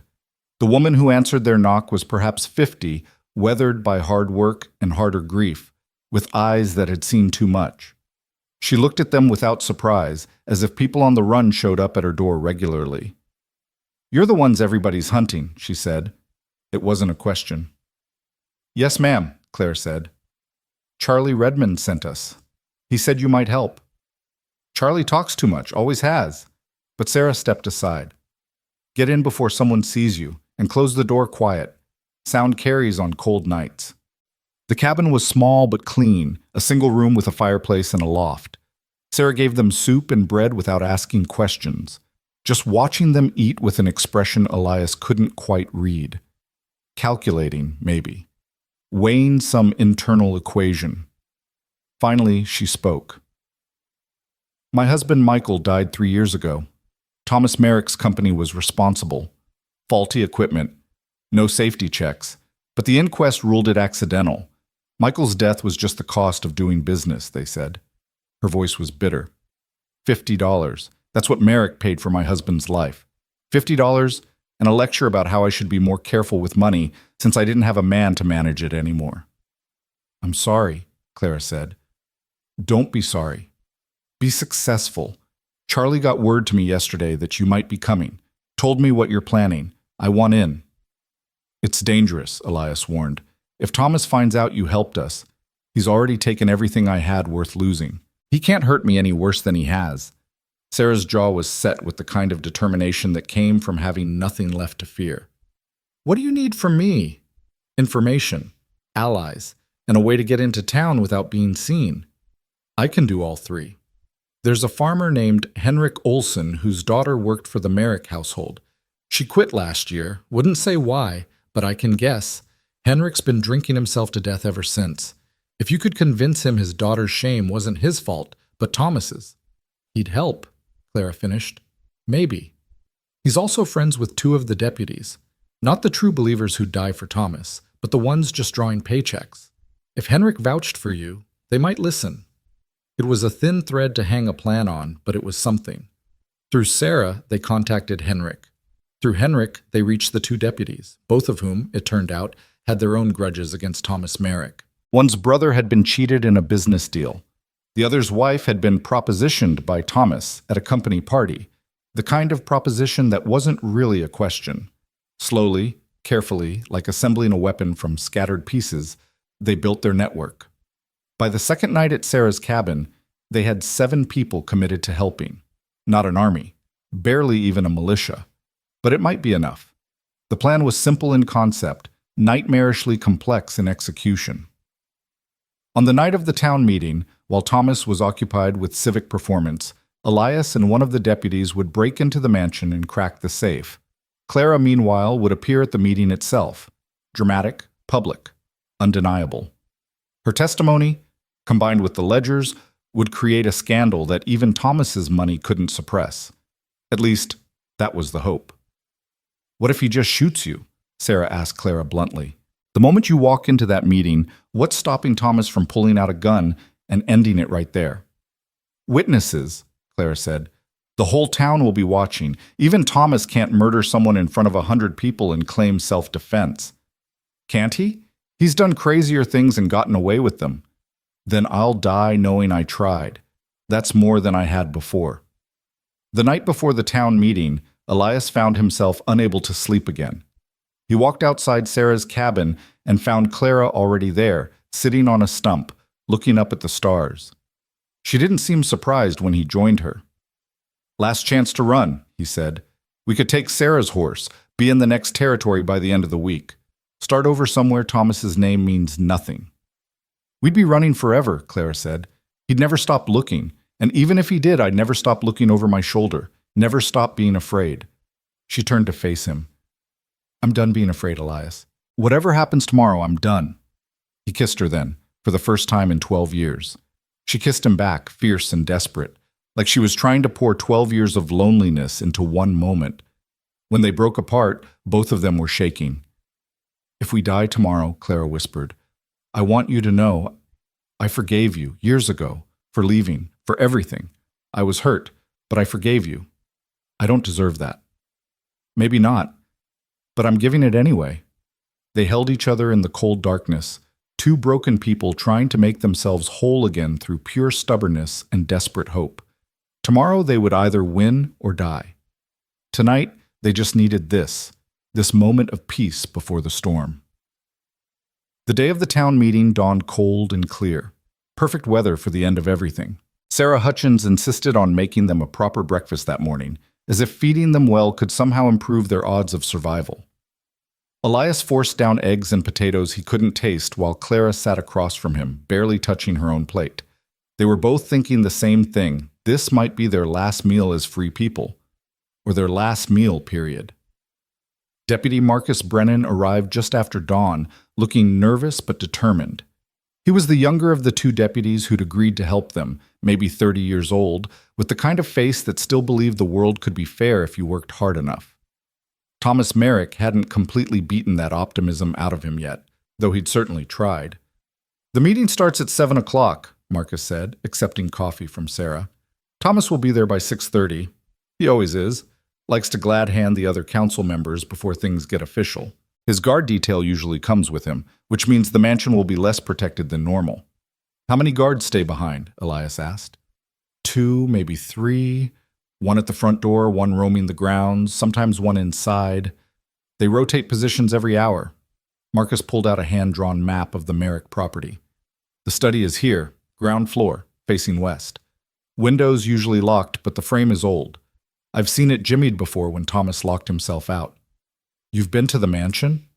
"Thomas hosts a Christmas party every year for town officials. Makes a show of being generous, hands out bonuses, that sort of thing. I've been in that study, seen that safe. It's a Mosler, pretty serious piece of equipment. You know how to crack one of those?" Elias didn't, but he wasn't about to admit it. "I'll figure it out." Marcus looked skeptical, but didn't push. Instead, he turned to Clara. "Ma'am, are you sure about this? Once you walk into that meeting, there's no taking it back. Thomas will know you're in town, know you're coming for him. He'll be dangerous." "He's already dangerous," Clara said quietly. "At least this way, I'm not alone." They spent the morning going over the plan again and again, looking for holes, trying to anticipate what could go wrong. There were too many variables, too many things outside their control. But as Sarah pointed out, perfect plans were for people with time and resources. Desperate plans were for people with neither. Around noon, Henrik Olsen arrived with his daughter Anna. She was maybe 20 years old, pretty in a fragile way, with eyes that didn't quite focus on anything. She hadn't spoken more than a dozen words since quitting her position at the Merrick household, Henrik explained. Hadn't been the same since whatever happened there. But when Clara approached her gently, took her hands, and asked if she'd be willing to stand with her at the meeting, something flickered in Anna's eyes. Recognition, maybe. Or solidarity. She nodded once, sharp and certain, and squeezed Clara's hand so tight her knuckles went white. "She'll be there," Henrik said, his voice rough with emotion. "We both will. And if Thomas Merrick tries anything, he'll have to go through me first." More allies arrived throughout the afternoon. Martha, the woman who'd given Elias coffee at the wedding, bringing her husband and 2 grown sons. Dr. Ellison, looking 10 years older than he had a week ago, but carrying his medical bag with Clara's documented injuries inside. Even Jenny the maid appeared, fired from her position as expected, but defiant rather than defeated. "I got nothing to lose now," she said. "Might as well make it count for something."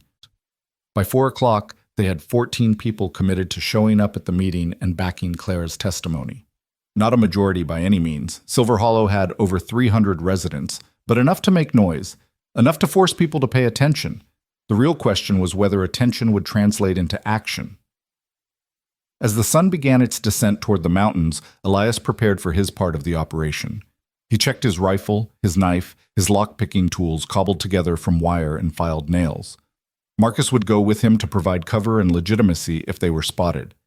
A deputy entering the Merrick property would raise fewer alarms than a wanted fugitive.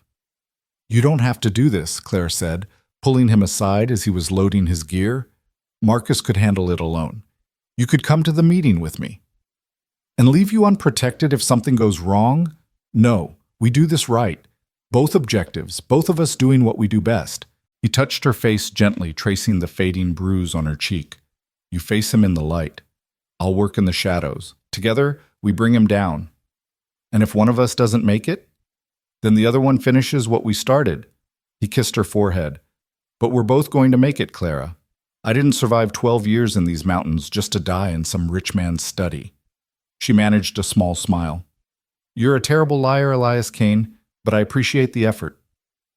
They parted as the sun touched the horizon, Clara heading toward town with Sarah and the others, Elias and Marcus taking a longer route that would bring them to the Merrick mansion from the north, away from the main roads and watchful eyes. The town was unusually busy for a Saturday evening, people streaming toward the meeting hall in groups of 2 and 3. Most were regular citizens with legitimate concerns to bring before the council. Disputes over property lines, complaints about road maintenance, requests for funding the new schoolhouse. They had no idea they were about to witness something that would be talked about in Silver Hollow for the next 50 years. Elias watched the procession from the cover of trees near the edge of town. He spotted Thomas Merrick riding past in his fancy carriage, flanked by 4 armed guards on horseback. The man was dressed like he was attending a presidential inauguration. Expensive suit, gold watch chain, hat that probably cost more than most families spend on food in a month. He looked confident, untouchable, like a man who'd never considered the possibility of losing. That was going to change. Once Thomas's carriage was well down the road, Elias and Marcus moved toward the mansion. True to Marcus's intelligence, the guard presence was reduced. Only one man at the front entrance, smoking a cigarette and looking bored. They circled around to the west side where the study window faced a small garden now buried under snow. "There," Marcus whispered, pointing. "No one in sight. Window's right there. We've got maybe 20 minutes before the next patrol comes around. 20 minutes to get in, crack a safe, and get out." Elias had done more difficult things in the mountains, tracked wounded elk through a blizzard, fought off a mountain lion with just a knife, survived 3 days buried in a snow cave. But those challenges had been straightforward. This was different. This was civilization, with all its complicated locks and guards and consequences. He approached the window, tested it carefully. Locked, as expected. But Marcus was right about the frame, old wood, warped by years of temperature changes. Elias worked his knife into the gap between window and frame, applying pressure gradually, feeling for the give. There, the lock popped with a soft click that sounded like thunder in the quiet evening. They climbed through into Thomas Merrick's study, and for a moment Elias just stood there taking it in. The room screamed wealth, mahogany desk, leather chairs, walls lined with books that looked more decorative than read. A globe in the corner, a liquor cabinet stocked with bottles that each probably cost more than Elias earned in a year of trapping. And there, on the wall behind the desk, a portrait of a woman in her 30s with sad eyes and a smile that didn't quite work. Margaret Merrick, Thomas's first wife, the woman he'd killed. "The safe's behind the portrait," Marcus confirmed. "Be careful, it's heavy. Need help lifting it down?" They moved the portrait together, revealing a Mosler safe set into the wall.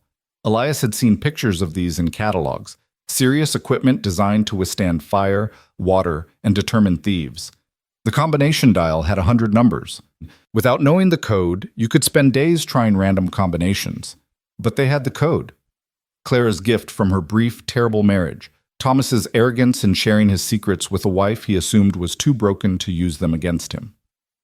04 to 1729. Margaret's birthday. Elias worked the dial carefully, his ear pressed against the cold metal, listening for the telltale clicks of tumblers falling into place. 4, 17, 29. The handle turned smoothly, and the safe door swung open.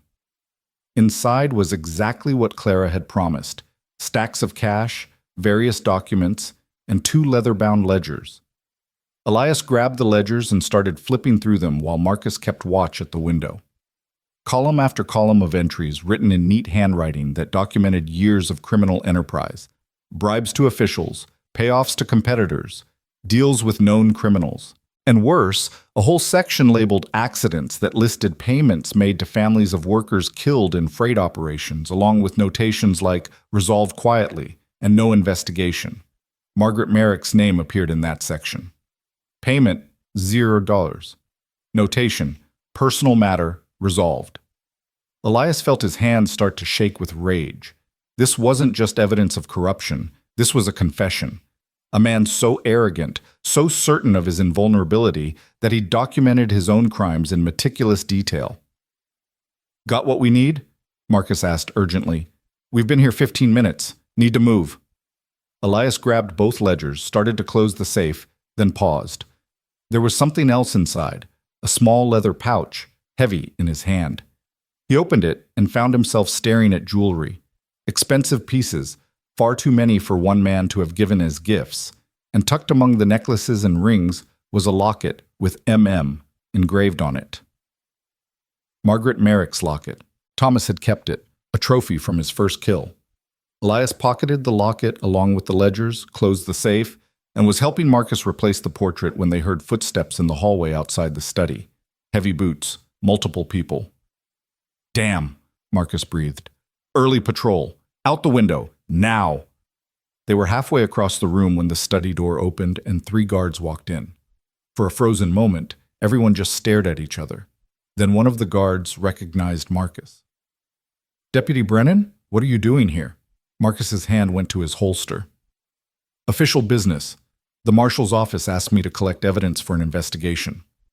"What investigation? Mr. Merrick didn't mention—" "That's because Mr. Merrick is being investigated," Elias said, moving toward the window. "Now you boys can let us leave peaceful-like, or we can make this difficult. Your choice." The guard's answer was to draw their weapons. Elias dove behind his desk as gunshots exploded in the confined space. Wood splintered, glass shattered. Marcus returned fire, giving Elias the seconds he needed to reach the window. "Marcus, come on!" But Marcus was pinned down behind a bookshelf, 3 guns against his 1. He looked at Elias, and something passed between them.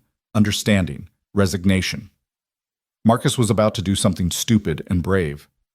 "Get those ledgers to the meeting," Marcus shouted, then stood up and charged the guards, firing as he went. It was suicidal, desperate, and it bought Elias the distraction he needed. He went through the window as more shots rang out behind him, hitting the snowy ground and rolling, the ledgers tucked inside his coat. Behind him, the shooting stopped. Marcus's voice strained with pain. "You got him!" A guard's reply. "No, he's gone. But we got you, deputy, and wait till Mr. Merrick hears about this. You just ended your career." My career was already over the day I agreed to work for that monster. Elias wanted to go back, wanted to help Marcus, but Marcus had sacrificed himself for the mission, and going back would make that sacrifice meaningless. So Elias ran, crashing through the snow, expecting bullets in his back with every step. But no shots came. The guards were probably more concerned with securing their position and getting word to Thomas than chasing a fugitive into the dark. He made it to the trees and kept running, his lungs burning, his heart pounding. The meeting hall was on the far side of town. He'd have to cross several streets in the open, risk being seen, but there was no choice. Clara was walking into a confrontation with Thomas Merrick, and she needed these ledgers to back up her testimony. Without them, it was her word against his, and everyone knew whose word carried more weight in Silver Hollow. The meeting hall came into view, a large wooden structure that served as church, school, and civic center depending on the day. Light blazed from every window. Horses and carriages were clustered outside. The whole town had turned out, drawn by rumors of scandal, always ready for a good show. Elias circled around to the back entrance, the one used by performers and speakers. 2 men stood guard there, local fellows he didn't recognize. But before they could challenge him, Sarah Hutchins appeared. "He's with me," she said firmly. "Let him through." The guards hesitated, but Sarah was a respected widow, and Elias didn't look immediately dangerous despite being covered in snow and breathing hard. They let him pass with warnings to keep quiet and not disturb the proceedings. Inside, the hall was packed with people sitting on benches, standing along the walls, even perched on windowsills. The town council sat at a long table at the front, 5 men in suits, Thomas Merrick prominent among them, looking calm and collected as he shuffled through papers. The meeting was already underway, some farmer droning on about irrigation rights. Elias scanned the crowd and found Clara standing near the side wall with Dr. Ellison, Henrik, and Anna Olsen, Jenny, and the others who'd pledged their support. She saw him enter and her eyes widened with relief. He touched his coat where the ledgers were hidden and nodded. She nodded back, and some of the tension left her shoulders. Then she stepped forward. "Mr. Chairman," Claire's voice cut through the farmer's testimony, "I have a matter of urgent concern to bring before this council." The chairman, a portly man named Wilson, who owned the general store, looked up with annoyance. "Ma'am, you'll have to wait your turn. We have a list of—" "This cannot wait." Clara walked down the center aisle, and the crowd's murmur grew louder as people recognized her. Thomas Merrick's missing wife. The woman he'd claimed was kidnapped by a violent drifter. Here she was, walking free, looking anything but kidnapped. Thomas stood up, his expression transforming from calm to shocked in a performance worthy of a theater stage. "Clara, My God, Clara, you're safe. He moved around the table like he was going to embrace her, but Clara held up a hand to stop him. Don't touch me, Thomas. The room went silent. You could have heard a pin drop in the hush that followed. Darling, you're obviously traumatized, Thomas said, his voice dripping with false concern. That mountain man who kidnapped you, he's poisoned your mind against me. But you're safe now. Come home. Let me take care of you. I wasn't kidnapped, Clara said clearly. I escaped. From you. From the prison you made of our marriage. Gasps from the crowd. Thomas's expression flickered, just for a moment, showing the rage beneath the civilized mask. But he recovered quickly. Sheriff, Thomas called out, this woman is clearly unwell. She needs medical attention. And that man, he pointed at Elias, who'd moved to stand beside Clara, is a wanted criminal. Arrest him immediately. The sheriff stood up from where he'd been sitting near the back. He looked uncomfortable, caught between duty to his employer and the fact that this was all happening in front of the entire town. Mr. Merrick, maybe we should hear what the lady has to say first, in the interest of fairness. Fairness? She's my wife. This is a family matter. You have no right. Actually, Dr. Ellison stepped forward, holding up his medical bag. This is a criminal matter. I have documented evidence of repeated physical abuse. Mrs. Merrick came to me the morning after your wedding with injuries consistent with a severe beating. I have photographs, witness statements, and my own medical assessment. Thomas's facade was cracking. That's absurd. She fell. I explained this already. She was admiring her dress and I didn't fall, Clara said, her voice steady and strong. You beat me, Thomas. You locked me in a room and beat me for looking at another man, for daring to have a past before you, for being something other than your property. You are my property, legally. I own you. The words burst out of Thomas before he could stop them, and the room erupted in shocked murmurs. He realized his mistake immediately, tried to backtrack. That's not what I meant. You meant exactly what you said, Clara continued. Because that's how you see women, as things to own, just like you saw Margaret, your first wife, the one you murdered. The room exploded into chaos, people shouting, the council members calling for order, Thomas screaming that this was slander. But Clara wasn't done. She had the floor now, had the town's attention, and she wasn't letting go. Margaret Merrick died 2 years ago. The official story was that she fell down the stairs. But she was trying to leave you, wasn't she, Thomas? She'd finally worked up the courage to escape, and you couldn't allow that. So you killed her and made it look like an accident. Lies. Thomas's composure had completely shattered now. His face was red, veins bulging in his neck. Vicious lies from a disturbed woman. She has no proof, no evidence. Actually, Elias said, stepping forward and pulling out the ledgers, we have plenty of evidence. He dropped the 2 leather-bound books on the council table with a thud that seemed to echo through the stunned silence. Then he pulled out Margaret's locket and held it up so everyone could see the engraving. This belonged to your first wife, Elias said. Found it in your safe, along with these ledgers that document years of bribes, fraud, and murder, including a notation about Margaret's death marked personal matter, resolved.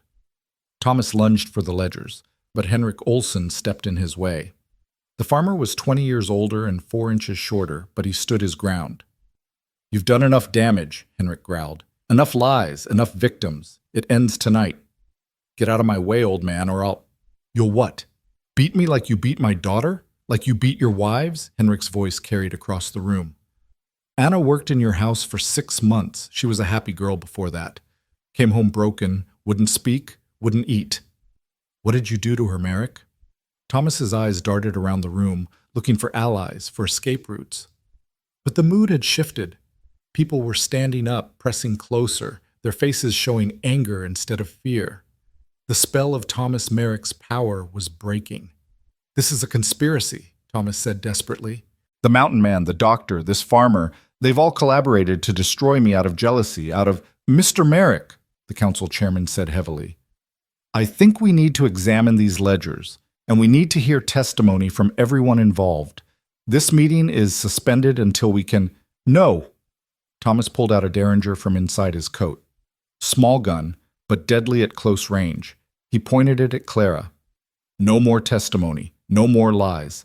My wife is coming home with me, now, and if anyone tries to stop me, she dies. The room erupted again, people scrambling backward, mothers pulling children close. Elias moved to put himself between Clara and the gun, but Thomas shifted his aim to Elias instead. Don't, Thomas said. I will shoot you. Self-defense. You're a wanted criminal, after all. No one would question it. There are 100 witnesses here, Dr. Ellison said. You can't murder someone in front of the whole town. Thomas laughed, high and slightly unhinged. Can't I? I've gotten away with everything else. Why not this too? The law belongs to whoever has the most money. I have the most money. Therefore, I am the law. He was backing toward the door now, gun still trained on Elias, his free hand reaching for Clara. Come on, darling wife. We're leaving, we're going home, and we're going to forget this ever happened. And if you're very, very good, maybe I won't hurt you too badly. Clara didn't move. No. What did you say? I said no. Clara's voice was clear as a bell. I'm not going with you, Thomas. I'm not your property. I'm not your victim. I'm done being afraid of you. Then you'll die. Thomas's finger tightened on the trigger. Right here. Right now. And it will be your own fault for defying me. Everything happened at once. Thomas fired just as Elias threw himself at Clara, knocking her aside. The bullet meant for her heart caught Elias in the shoulder instead, spinning him around. He hit the floor hard, blood already spreading across his coat. Clara screamed. Henrik and several other men rushed Thomas, wrestling him to the ground. The Derringer skittered across the floor. Thomas fought like a rabid animal, biting, clawing, screaming obscenities. It took 5 men to hold him down while the sheriff finally worked up the courage to snap handcuffs on his wrists. Dr. Ellison was already at Elias's side, ripping open his coat to assess the damage. Bullet went clean through, missed anything vital. Lucky son of a... He caught himself. You'll live, Mr. Kane, assuming you don't do anything stupid like dying out of spite. Wasn't planning on it, Elias managed through gritted teeth. The pain was extraordinary, but he'd been hurt worse. And Clara was safe. That was all that mattered. Clara dropped to her knees beside him, tears streaming down her face. You idiot! You beautiful, stupid idiot! Why did you do that? Seemed like a good idea at the time. She laughed and cried at the same time, holding his hand while Dr. Ellison worked. Around them, the meeting hall had descended into chaos. People were examining the ledgers, gasping at what they found. The council was arguing about what to do next. Thomas was screaming threats and promises from where he lay pinned to the floor. It's not over, Thomas spat, blood running from his split lip. You think this changes anything? I have lawyers. I have friends in Denver and Washington. I'll be out in a week.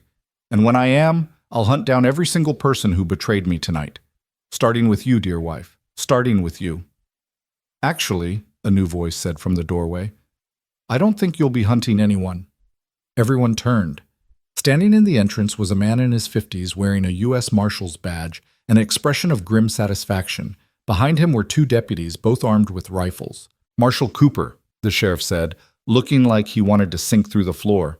What brings you to Silver Hollow? Got an interesting telegram 2 days ago from a concerned citizen, Marshal Cooper said, walking into the room. His boots clicked on the wooden floor. Allegations of corruption, murder, and abuse of power against a local businessman. Normally, I'd write it off as small-town politics, but the telegram included specific details that made me curious, so I decided to come see for myself. He looked at the scene before him, Thomas in handcuffs, the ledgers on the table, the blood on the floor, the 100 witnesses. Looks like I arrived just in time for the show. Who sent that telegram? Thomas demanded. I did, Marcus Brennan said, limping into the hall with a blood-soaked bandage around his chest. He looked like death warmed over, but he was grinning. Right after we broke into your mansion, before your guards shot me. Figured if things went bad, we'd need backup. He nodded at Marshal Cooper.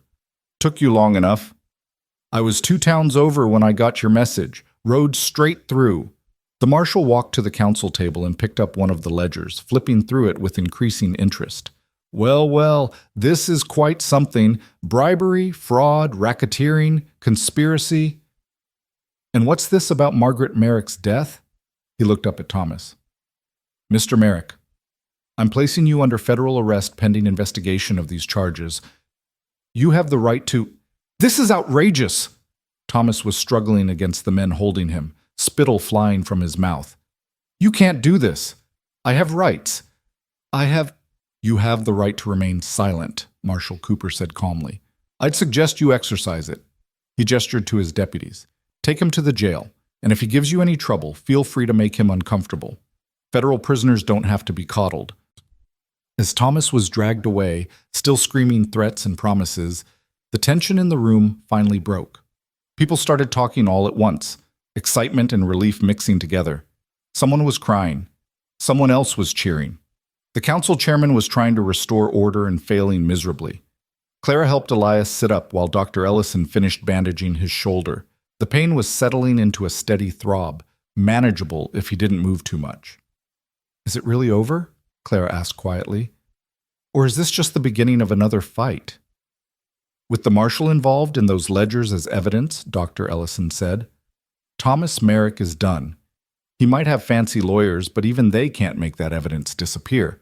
Not when there are federal charges involved. Marshal Cooper approached them, his expression softening slightly. Mrs. Merrick, I'm going to need your testimony. And yours, Mr. Kane. There will be a trial, probably in Denver. Could take months. You both willing to see this through? As long as it takes, Claire said. Good. The marshal looked at Elias.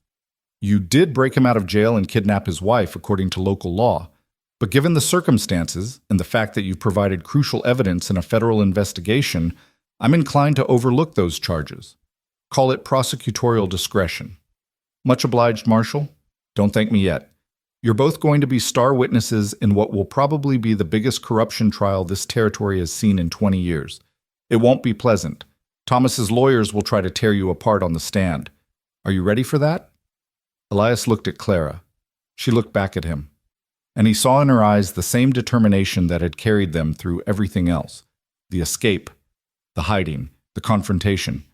They'd come this far together. They'd finish it together. We're ready, Clara said. The marshal nodded, satisfied. Then let's get started. I'll need statements from everyone tonight. This is going to be a long night. He wasn't wrong. They were in that meeting hall until nearly dawn, giving statements, answering questions, going over the ledgers line by line. Anna Olson found her voice and testified about Thomas's propositions that weren't propositions at all. Jenny described the bruises she'd seen, the crying she'd heard through locked doors.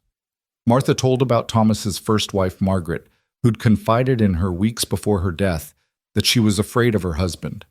Piece by piece, testimony by testimony, they built a case that couldn't be denied. Thomas Merrick's empire of fear and violence had been maintained through silence and intimidation. But once people started talking, once they realized they weren't alone in their suffering, the floodgates opened.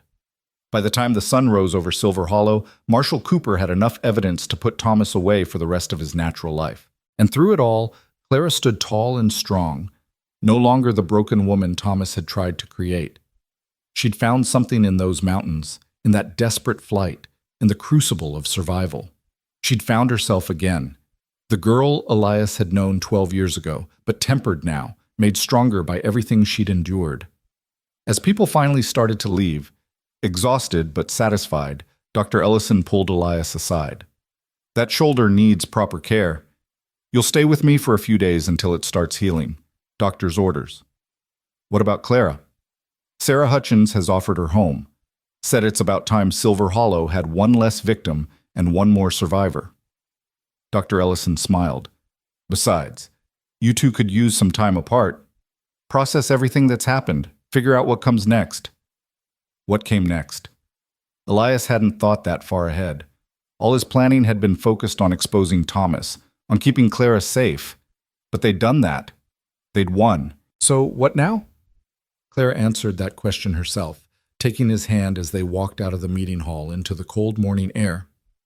I'm going to divorce him, she said. I don't know if it's possible. I don't know what the law says about divorcing a man in jail awaiting trial for murder, but I'm going to try. And when I'm free— She paused, looking up at the mountains where the sun was just beginning to paint the peaks gold. I'd like to see where you've been living all these years. Your cabin, your mountains. I'd like to understand why you chose that life. It's hard up there, lonely, brutal in winter.